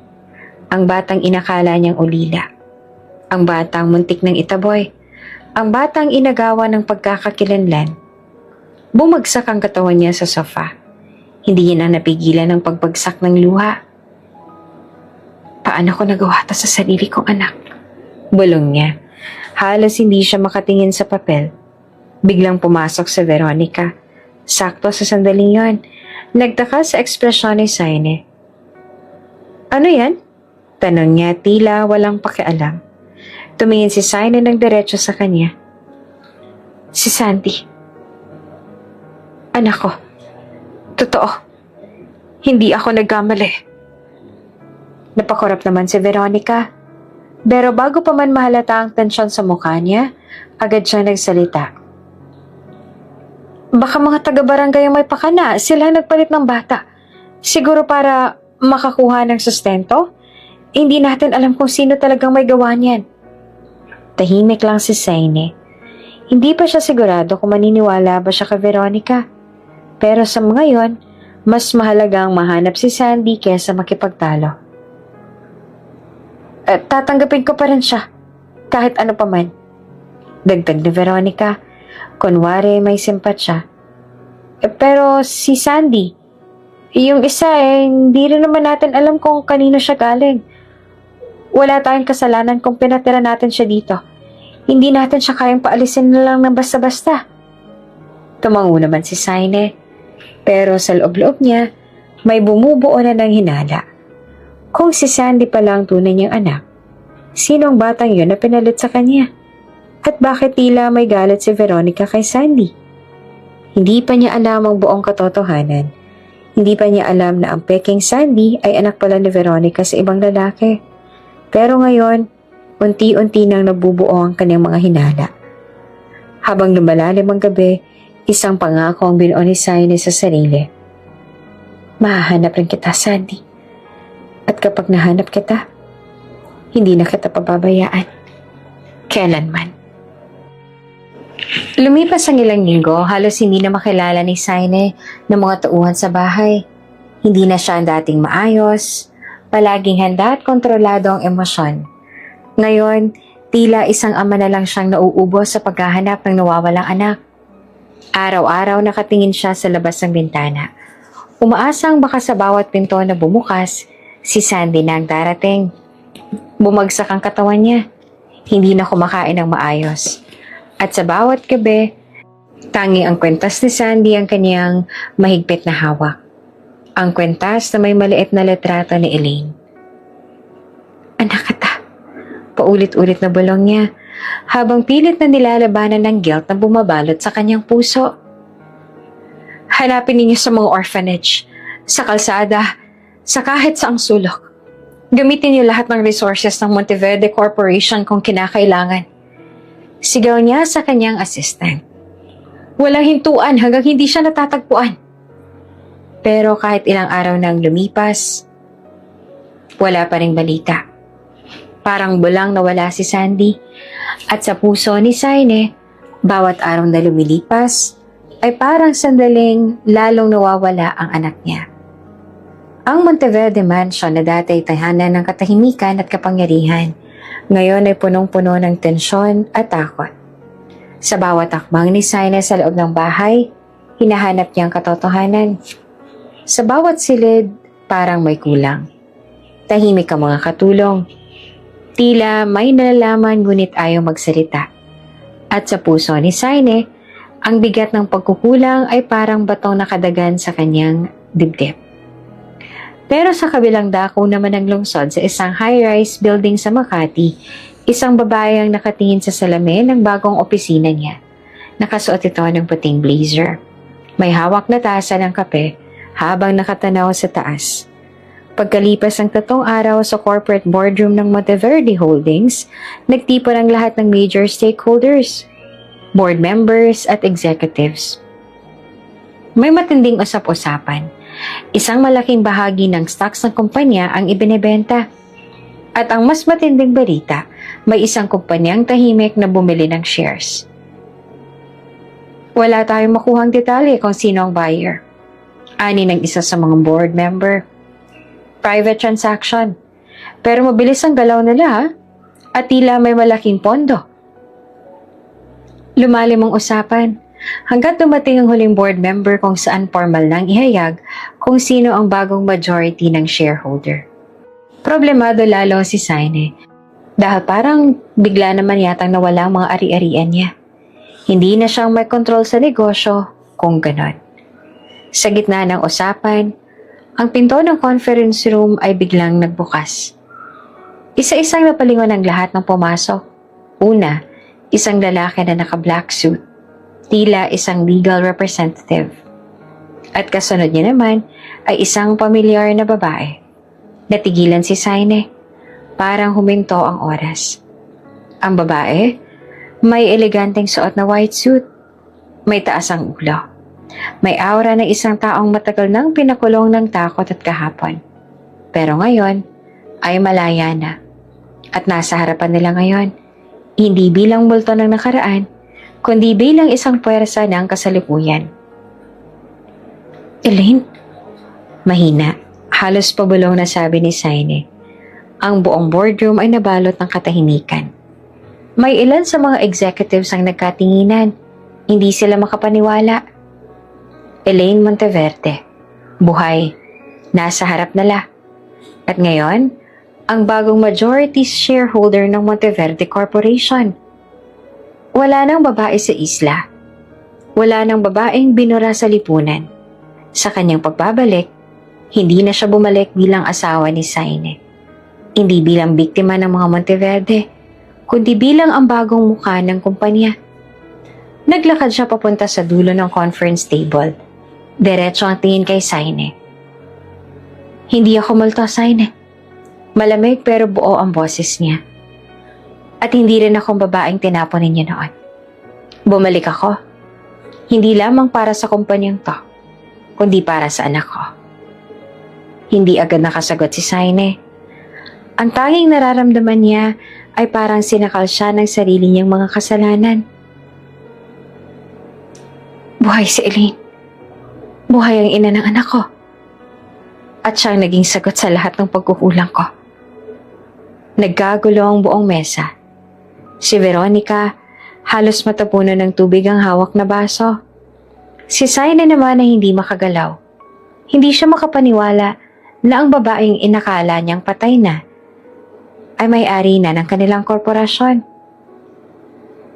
Simula ngayon, dugtong pa ni Elaine.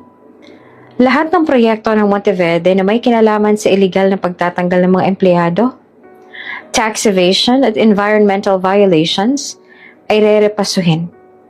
Ako mismo ang mamumuno. Tahimik ang lahat. Si Elaine, ngilitian lang sila. Pero ang ngiti niya ay parang bakal. Maganda, pero matalim.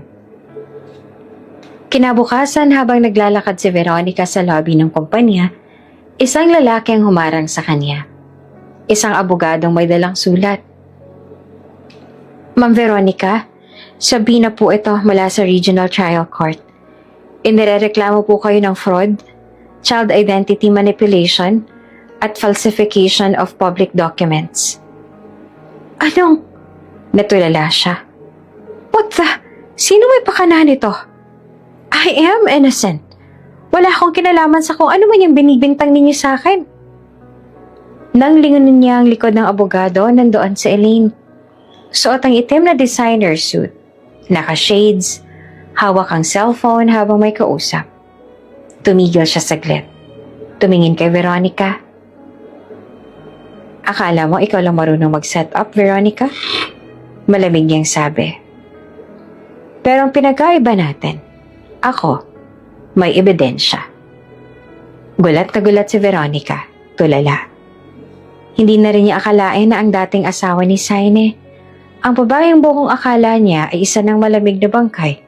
Ngayon ay buhay na at handa nang tapusin siya. Isang dinner party naman ang naganap sa mansyon. Nagpaayos na ng hardin ng ina ni Saine. Nagpaluto ng 3 putahe. Inimbitahan ng ilang high society friends nito. Sa gitna ng hapunan, dumating ang isang itim na kotse. Bumaba si Elaine, suot ang eleganteng pulang bestida. May kasamang 2 reporter. Magandang gabi po. Na-mention po sa mga dokumento na ito mismo ang lugar kung saan tinago ako ng inyong pamilya sa loob ng halos 1 dekada. Pwede po ba akong pumasok? Sarkastikong wika ni Elaine. Biglang napatayo ang ina ni Saine. Walang hiya ka pa rin. Hindi ka na nahiya, pumalik ka dito. Ngunit si Elaine ay tahimik lamang. Inabot niya ang papel. Notice of repossession. Ang mansyon na to ay inisangla noon ni Saine bilang collateral sa mga investment funds. Na ngayon, ako nang may hawak. Napatigil ang buong pamilya. Si Elaine tahimik na pumasok sa loob. Tumigil sa isang bahagi ng wall kung saan dati nakasabit ang litrato nila ni Saine at ni Sandy. Ibinalik niya ang larawan. Ngayon, siya nang may-ari ng mansyon, ng kumpanya, ng katotohanan. Naghurumentado si Agatha pero wala na itong nagawa pa. Malalim ang gabi, bumalik si Elaine sa isa pa niyang mansyon kung saan kasalukuyan namang nakatira ang mag-ina. Naalala niyang muli ang pangyayari kanina. Tahimik lamang si Saine kanina, walang masabi. Ang lalaking dating makapangyarihan, ngayon ay parang batang nagkamali. Pero bago siya makaalis ay hinila ni Saine ang kanyang kamay. Ako ang nagkulang, Elaine. Mahina niyang sabi. Ngunit hindi pa rin siya sinagot na Elaine agad. Sa halip, tiningnan niya ito sa mata. Wala na magagawang pagkukulang mo. Malamig yung tugon, tsaka hinila ang kanyang mga kamay pabalik bago siya lumabas ng mansyon at iwan ang mga Monteverde na walang-wala. Bumalik ang ulirat na Elaine sa kasalukuyan. Pinakita ni Elaine na pinagmamasdan si Sandy habang natutulog sa isang bagong silid. Malinis at maliwanag at puno ng mga laruan. Dahan-dahan niyang hinaplos ang buhok ng bata at sa wakas, ang mga luha na pinipigilan niya sa lahat ng pagtatagumpay ay tuluyan ng bumagsak. Makakabawi na tayo, anak. Sa lahat ng nawala. Sa lahat ng naagaw. Ito ang simula ng pagbawi natin. Isang press conference ang ginanap sa harap ng Monteverde Corporation. Naroon ang media, investors at dating empleyado ng kumpanya. Sa gitna ng entablado nakaupo si Elaine, prim and proper. Sa likod naman niya, isang digital screen na may mga dokumento, larawan at video recordings. Sa harap niya ay isang mikropono. Hindi siya papayag na gano'n na lamang mangyari. Sisiguraduhin niyang babagsak talaga sina Veronica at Agatha sa harap ng publiko. Ngayong araw na to, inilalantad natin ang kasaysayang pilit na itinago ng Monteverde Corporation at ang mga taong humuhubog dito. Biglang lumitaw sa screen ng CCTV footage ng matandang ginang, ina ni Saine, na tinulak palabas ang isang umiiyak na batang si Sandy, ang tunay. Kasunod nito ay ang mga voice recordings na nagpapatunay ng pag-cover up niya sa peking pagkamatay ni Elaine. Nang matapos ang video, hiyawan ng media. May ilan pa nga na nagsabi ng, grabe, at ang sama. Frenayop niyo ako nun sa mga krimeng kayo naman ang gumawa. Maraming ebidensya laban sa inyo. Nakita sa gilid si Doña Monteverde na nakaupo, nanginginig, halos matumba sa kahihiyan habang kinukuyog ng mga mamamahayag. Your response, Doña Monteverde? Sigaw ng isang reporter, pero wala siyang naisagot. Nilamon siya ng sarili niyang kasinungalingan. Isang eksklusibong segment ang lumabas. Nakita sa screen ang voice recording ni Veronica habang pinapagalitan ng peking Sandy. Huwag mo akong tatawagin, Mommy, naiintindihan mo? Hindi mo dapat malaman ng kahit sino kung sino ka talaga. Kasunod nito, mga dokumento ng birth certificate na nagsasabing anak ni Veronica ang batang pinalabas nilang anak ni Saine. Anak ito ni Veronica sa ibang lalaki. Bago pa man niya maging fiancé si Saine. Napapikit si Veronica. Tumayo sa gilid ng entablado. Nilapitan siya ni Elaine. Akala mo walang hangganan ng kasinungalingan mo. Ngayon, kahit anak mo nasasaktan sa mga ginawa mong kasalanan. Hindi na siya nakasagot. Parang binuhusan ng tubig si Veronica habang ang mga mamamahayag ay todo tutok sa kanya. Tumakbo siyang palabas ng building at iniwan ang dignidad niya sa sahig. Sa isang pribadong eksena sa mansyon, humarap naman si Elaine sa peking Sandy. Nakatayo ang bata at nangihinig. Hindi na siya kasing tikas noong una dahil kahit siya, ramdam na ramdam ang kawalan ng saysay ng kanyang pagkatao. Hindi sumigaw si Elaine, hindi rin siya nagalit. Hindi mo kasalanan na pinasok ka sa mundo namin. Pero bata ka pa lang. Alam mo na kung anong tama sa mali. Ipagdasal mong matuto kang tumindig sa sarili mong pagkatao at hindi sa sinungaling na pagkakakilanlan na binigay sa'yo. Umiyak ang bata. Hindi ito paghihigante. Ito ay leksyon. At yan ang pinakamasakit. Pagkatapos ng lahat, kampante si Elaine. Nakabawi na siya sa dapat bawian. Pero may isang tao na hindi niya alam kung kaya niya ring saktan. Dahil kahit mapait ang dinanas niya noon, alam niyang hindi. Huling eksena ng gabi, sa hardin ng mansyon, nagkita sa wakas si Elaine at Saine.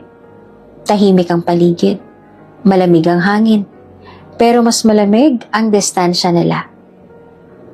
Salamat. Mahina ngunit taos ng pusong sabi ni Saine. Salamat sa pagbabalik. At patawarin mo ako sa lahat. Tahimik si Elaine, tinitigan lang niya si Saine. Pilit siyang nagtatapang-tapangan. Pero na magsimula mulit ang lalaki, mahal pa rin kita, Elaine. Doon na bumitak ang matigas niyang paninindigan. Pinikit ni Elaine ang mga mata. Pilit tinago ang luhang nais sumulo. Alam mo bang ilang beses kong inisip ko anong gagawin ko kapag nagkita tayo? Gusto kong ipamukha sa'yo kung gaano ako nasaktan. Gusto kong marinig mo lahat ng sigaw ng puso ko. Napatingin si Saine. Umaasang may konting puwang pa siya. At ngayon nandito ka, gusto kong umiyak. Gusto kong sumigaw. Gusto kong yakapin ka pero... Lumingon si Elaine at nangilid ang luha. Ngunit buo ang loob. Hindi ko pa kaya na muli magtiwala ng puso kong nasugatan. Tahimik si Saine. Hindi siya umatras. Hindi rin siya umiyak. Tumangulang siya, tinanggap ang salitang mas mabigat pa sa kahit anong paghihigante. Ang hindi mo pa alam kung kaya mong magmahal muli. Sa wakas, matapos ang sunod-sunod na paghihigante at pagkabunyag, si Elaine ay muling naging taong may kapangyarihan. Ngunit sa loob niya, isang pusong sugatan pa rin at isang ina na nais na lang yakapin ng katahimikan na hindi niya naranasan noon. Tahimik ang gabi, tanging mga kuliglig lamang ang naririnig. Ang buwan ay nakasilip sa makapal na ulap. Parang sadyang piniling itago ang liwanag nito sa mga sugatang damdaming nasa loob ng guest house na minsang naging paraiso nila. Si Elaine naman ay nakatayo sa balkonahe. Iyakap ang sarili habang binabagtas ng malamig na simoy ang kanyang balat. Narinig niya ang yapak ni Saine. Hindi siya lumingon. Alam niyang siya yun. Kahit hindi siya magsalita. Kilala ng puso niya ang presensya nito. Elaine? Mahinang tawag ni Saine. Tahimik lamang si Elaine. Lumapit si Saine at marahan pang natakot na baka sa bawat takbang ay mas lalo siyang ilayo ng babae. Kaya ko bang marinig kung ano man ang iniisip mo ngayon? Tanong niya. Puno ng kaba pero may halong pananabik. Sa wakas nagsalita si Elaine. Malamig ngunit malinaw. Matagal ako nanahimik, Saine. Hindi dahil wala akong gustong sabihin, kundi dahil natakot akong kapag nagsalita ako, baka bumalik lahat ng sakit. Hindi agad nakasagot si Saine. Yumuko siya at parang batang hiyang-hiyang humarap sa kasalanan. Hindi ko alam kung paano ko hihingi ng tawad mo. Hindi ko alam kung saan ako magsisimula. Kung meron pa ba akong karapatang tumabi sa anak natin. Sa'yo. Tumingala siya kay Elaine. Pero wala akong ibang gusto kundi yun. Ang bumawi. Kahit pa araw-araw akong masaktan. Sa malamig mong tingin.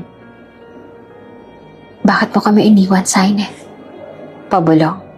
Nanginginig na tanong ni Elaine. Bakit mo ko tinago sa mundo? Sa anak natin? Bakit pinayagan mo yarakan kami? Samantalang alam mong kami ang totoo. Pumatak ang luha ni Saine.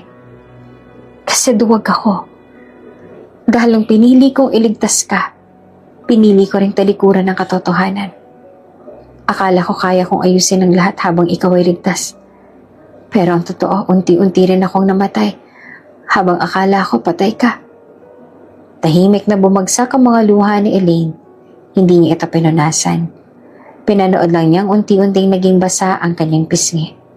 Tila bawat patak ay alaala ng mga gabing wala siyang kasamang sumulo sa bigat ng panganganak, sa pag-aalaga kay Sandy, sa mga gabing takot siya at nag-iisa sa isla. Para kay Sandy, para sa'yo. Ana si Saine, tinukoy ang kanilang anak. Kahit anong hirap, kahit anong layo, handa akong gawin ang lahat para makabawi.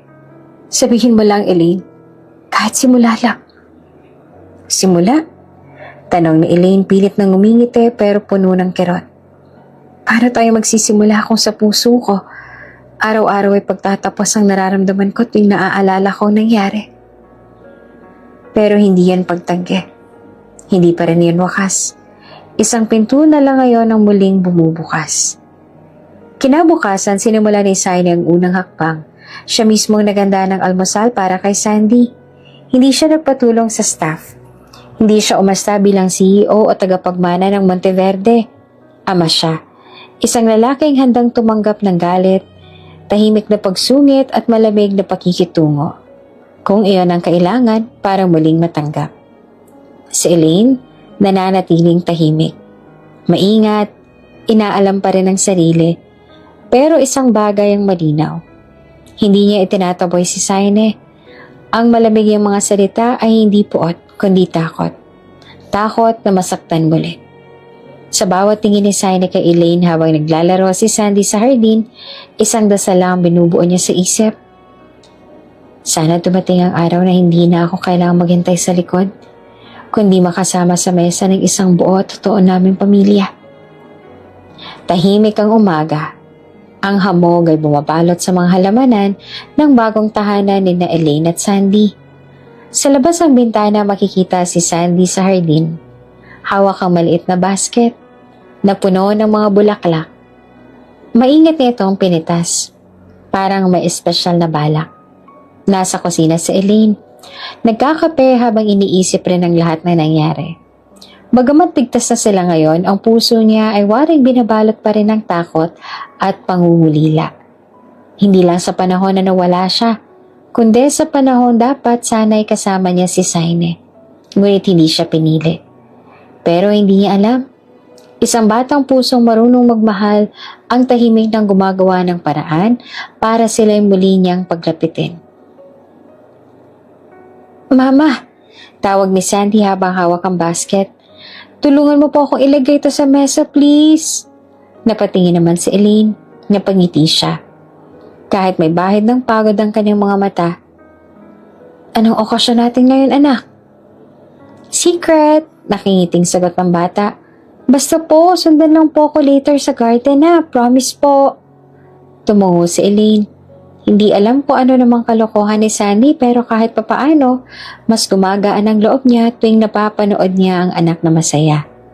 Samantala kay Saine, maaga rin siyang nagising. Hindi siya umalis sa guest house na tinutuluyan nila. Araw-araw siyang nandoon, malapit lang. Hindi siya nangahas pumasok sa mismong bahay nila Elaine. Pero lagi may bitbit. Minsan prutas, minsan laruan para kay Sandy. Minsan, tahimik na dasal. Ngunit ngayong araw, isang maliit na kamay ang humila sa kanya sa hindi inaasahang pagkakataon. Daddy, bulong ni Sandy habang lumilitaw mula sa likod ng puno. Gusto mo po ba makita yung surprise ko kay Mommy? Nagulat si Saine sabay ngiti. Ikaw? May surprise? Sigurado ako maganda yan. Hinila siya ni Sandy papasok sa hardin. Sa gitna nito may simpleng picnic setup. May tablecloth na puti, ilang perasong prutas, juice at bread. Sa gitna ng mesa nandoon ang basket ng mga bulaklak. Nakasulat sa maliit na karton, para kina Mommy at Daddy, kasi gusto ko po kayo pareho na magbate. Nagulat naman si Elaine sa eksena ng sundan ng anak sa labas.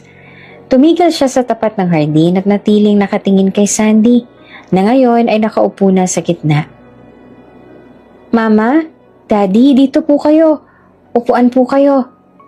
Pareho silang parang napako sa kinatatayuan. Ngunit dahil sa mga mata ng anak na puno ng pag-asa, dahan-dahan silang naupo, magkatapat. Tahimik sa una, walang imik. Hanggang na si Sandy na mismo nagsalita habang ngumunguya ng tinapay. Sabi po ni Mama, ang love parang halaman. Dapat inaalagaan, dinidiligan, at binibigyan ng sunlight para mabuhay. Kayo po parang halaman din.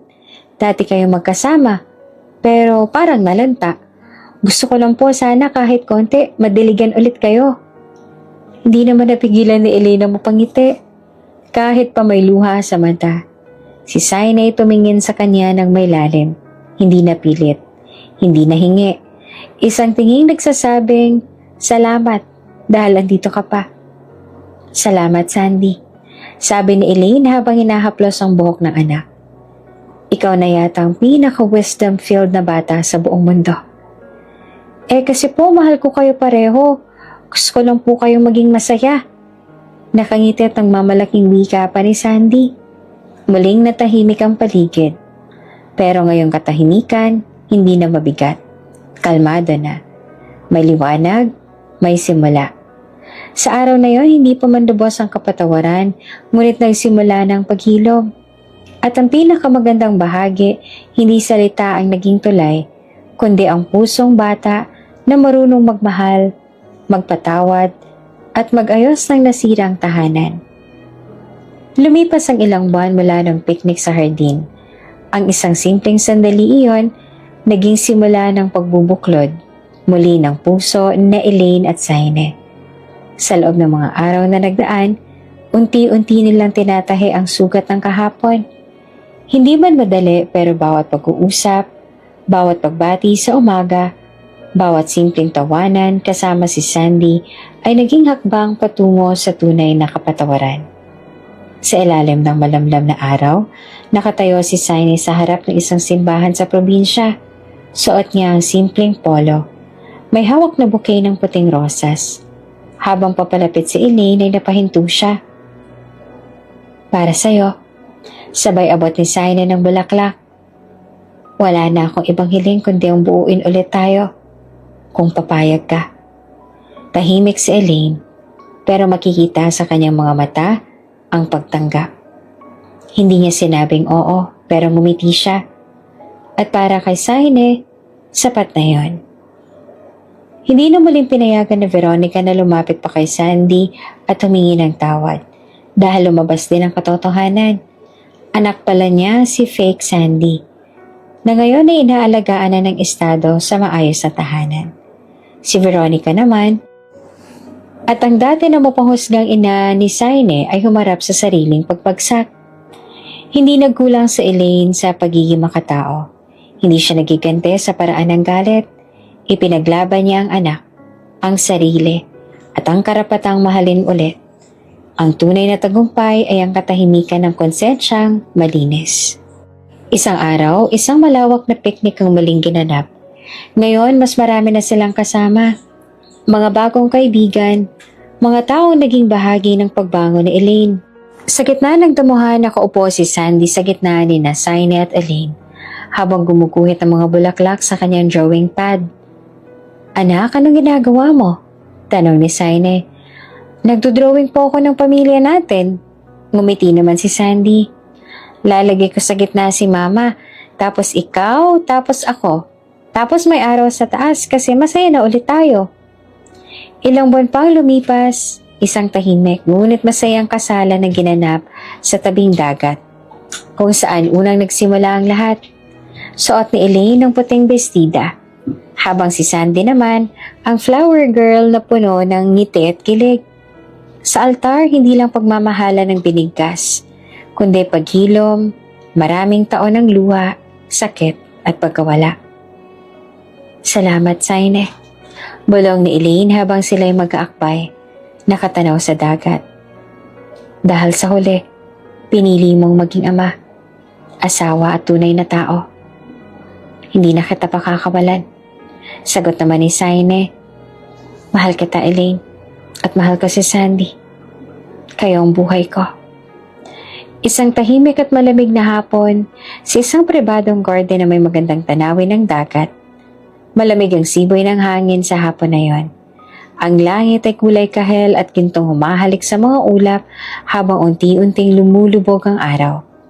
Ang mga ilaw ay nakasabit sa mga punong kahoy. Maliliit na bumbilyang kumikislap-kislap. Tila mga bituin na bumababa sa lupa. Walang ingranding setup. Simpleng puting bulaklak. Simpleng altar. Pero ramdam ang lalim ng okasyon. Si Elaine nakasuot ng isang simpleng lace dress na bumabagay naman sa liwanag ng hapon. Si Saine nakatayo sa altar. Nakaitim na suit. Nanginginig ang kamay habang hawak ang kanyang maliit na papel ng panata. Sa harap ng iilang malalapit na kaibigan at si Sandy na flower girl na nakaputing bestida, may hawak na maliit na basket ng mga petals. Halos hindi mapigil ng bata ang luha sa mga mata habang pinagmamasan ng kanyang mama na si Elaine palapit sa altar kung saan naman naghihintay si Saine. Nagsimula na ang seremonya. Dahan-dahang naglakad si Elaine at ang kanyang mga mata ay hindi makakailang kinikilig. Ngunit may lalim ang lungkot at pagbangon. Ang bawat hakbang niya ay tila kasabay ng mga hakbang ng panahon na nawala sa kanila. Walang ingranding musika. Walang taong nagpapakilalang mga celebrity. Ang tahimik na huni ng mga ibon at ang ihip ng hangin ang nagsilbing tugtugin sa seremonyang iyon. Pagdating ni Elaine sa harap, sandaling katahimikan ng namayani. Nagtama ang kanilang mga mata, puno ng alaala, sugat, pangungulila, at higit sa lahat, pag-ibig na hindi kailanman namatay. This moment is not just a celebration of love, but of redemption, of coming home. Saad ng officiant. Tahimik naman si Saine habang nakatitig kay Elaine. Ang mga mata niya ay punong-puno ng pagsisisi, ng pasasalamat, at ng pangako. Humugot ng malalim na hininga si Saine at kinuha ang munting papel mula sa bulsa. Elaine, I lost you once. Akala ko wala na akong karapatang makasama ka muli. Pero pinatawad mo ako. Hindi lang sa mga pagkukulang ko, kundi pati na sa mga panahong hinayaan kitang mag-isa. At ngayong hawak ko na ulit ang kamay mo, hindi ko nabibitawan. Ngayong andito ka na, ngayong muling binigyan ako ng pagkakataon, hindi ko na ito sasayangin. Hindi na ako bibitaw kailanman. Pinapangako ko sa harap ng anak natin, ng Diyos at ng puso kong minsan mong iniwan, na ikaw pa rin at ikaw lang ang mamahalin ko sa lahat ng panahon. Pinapangako ko na sa bawat umaga, ikaw pa rin ang pipiliin ko. Sa bawat gabi, ikaw pa rin ang panalangin ko. At sa bawat oras, sa bawat tibok ng puso ko, ikaw ang tahanan ko. Lumingon si Saine kay Sandy na ngayon ay nakangiti na habang may luhang dumadaloy. Isinuot niya ang singsing kay Elaine. Pagkatapos si Elaine naman na nagsalita. Saine, hindi naging madali ang lahat. Maraming sugat. Maraming tanong. Maraming gabi ng iyak pero habang pinapanood kitang kumakapit kay Sandy, habang pinakikinggan kita kagabi sa labas ng kwarto niya, habang pinaparamdam mong handa kang itama ang lahat, napagtanto kong kahit nasaktan mo ako, ikaw pa rin ang tahanan ko. Nabigla si Saine sa huling mga salita. Hindi niya inaasahan ang pag-amin ni Elaine.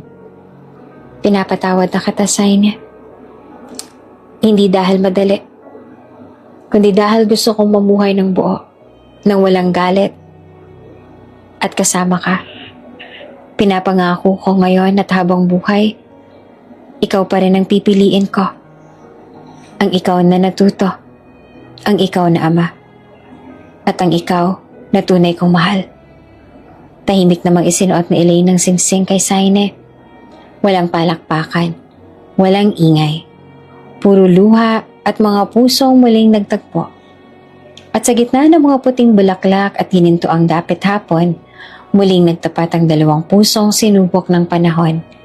Si Elaine at Saine, dati pinaghiwalay ng kasinungalingan, Pero ngayon, pinag-isa na ng katotohanan, ng pananampalataya, at ng pag-ibig na hindi kailanman nawala.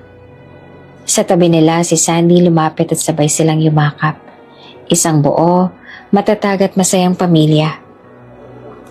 "Welcome home," bulong ni Elaine habang nakapatong ang ulo sa balikat ni Saine. "Dito lang ako, habang buhay," sagot naman ni Saine. Isang gabi habang natutulog si Sandy, binuksan ni Elaine ang pinto ng kwarto at sumilip. "Anak," bulong niya habang hinahaplos ang buhok ng bata. "Pinangako ko noon na magiging maganda ang buhay mo, di ba? Kapag nahanap mo ng dati mo.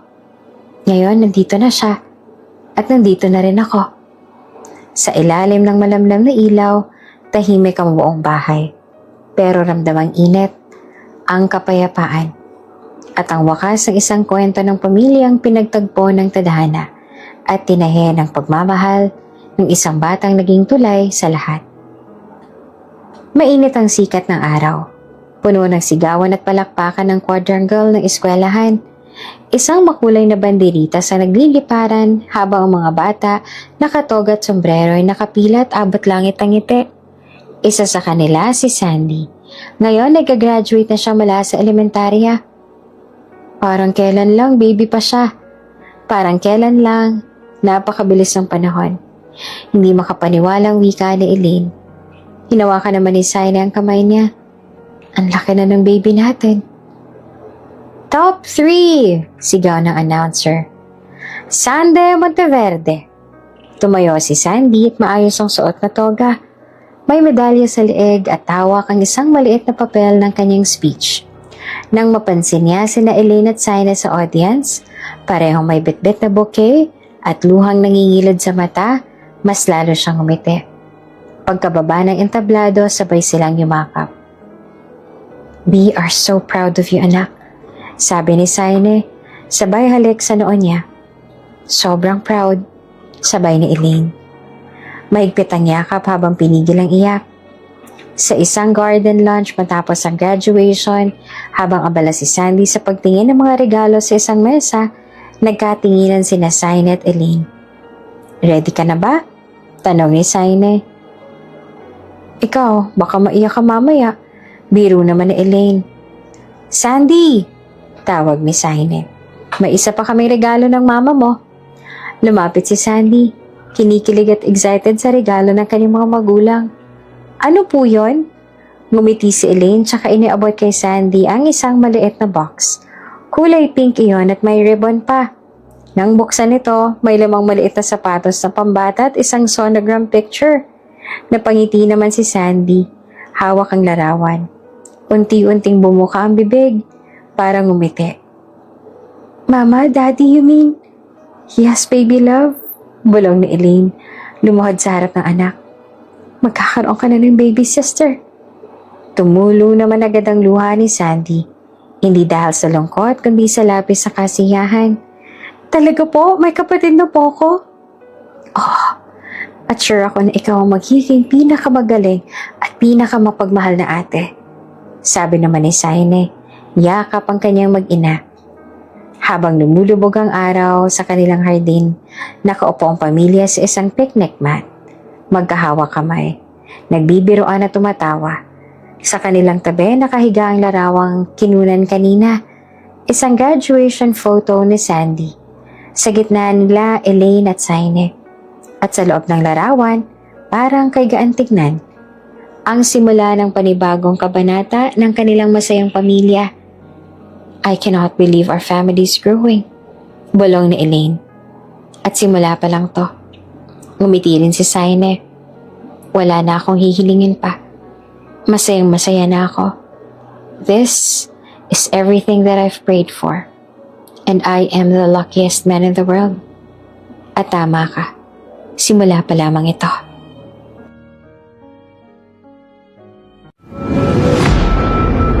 Kung bago ka pa lang sa channel na ito, Ate Jane TV, huwag kalimutang pindutin ang notification bell and subscribe button. Sana po hindi naman malaking abala sa inyo ang pagpindot ng subscribe button dahil ang kapalit po nito ay ang pagsuporta para makapag-produce ng mga libreng stories sa mga channels ni Ate Jane. Maraming salamat! Sa gitna ng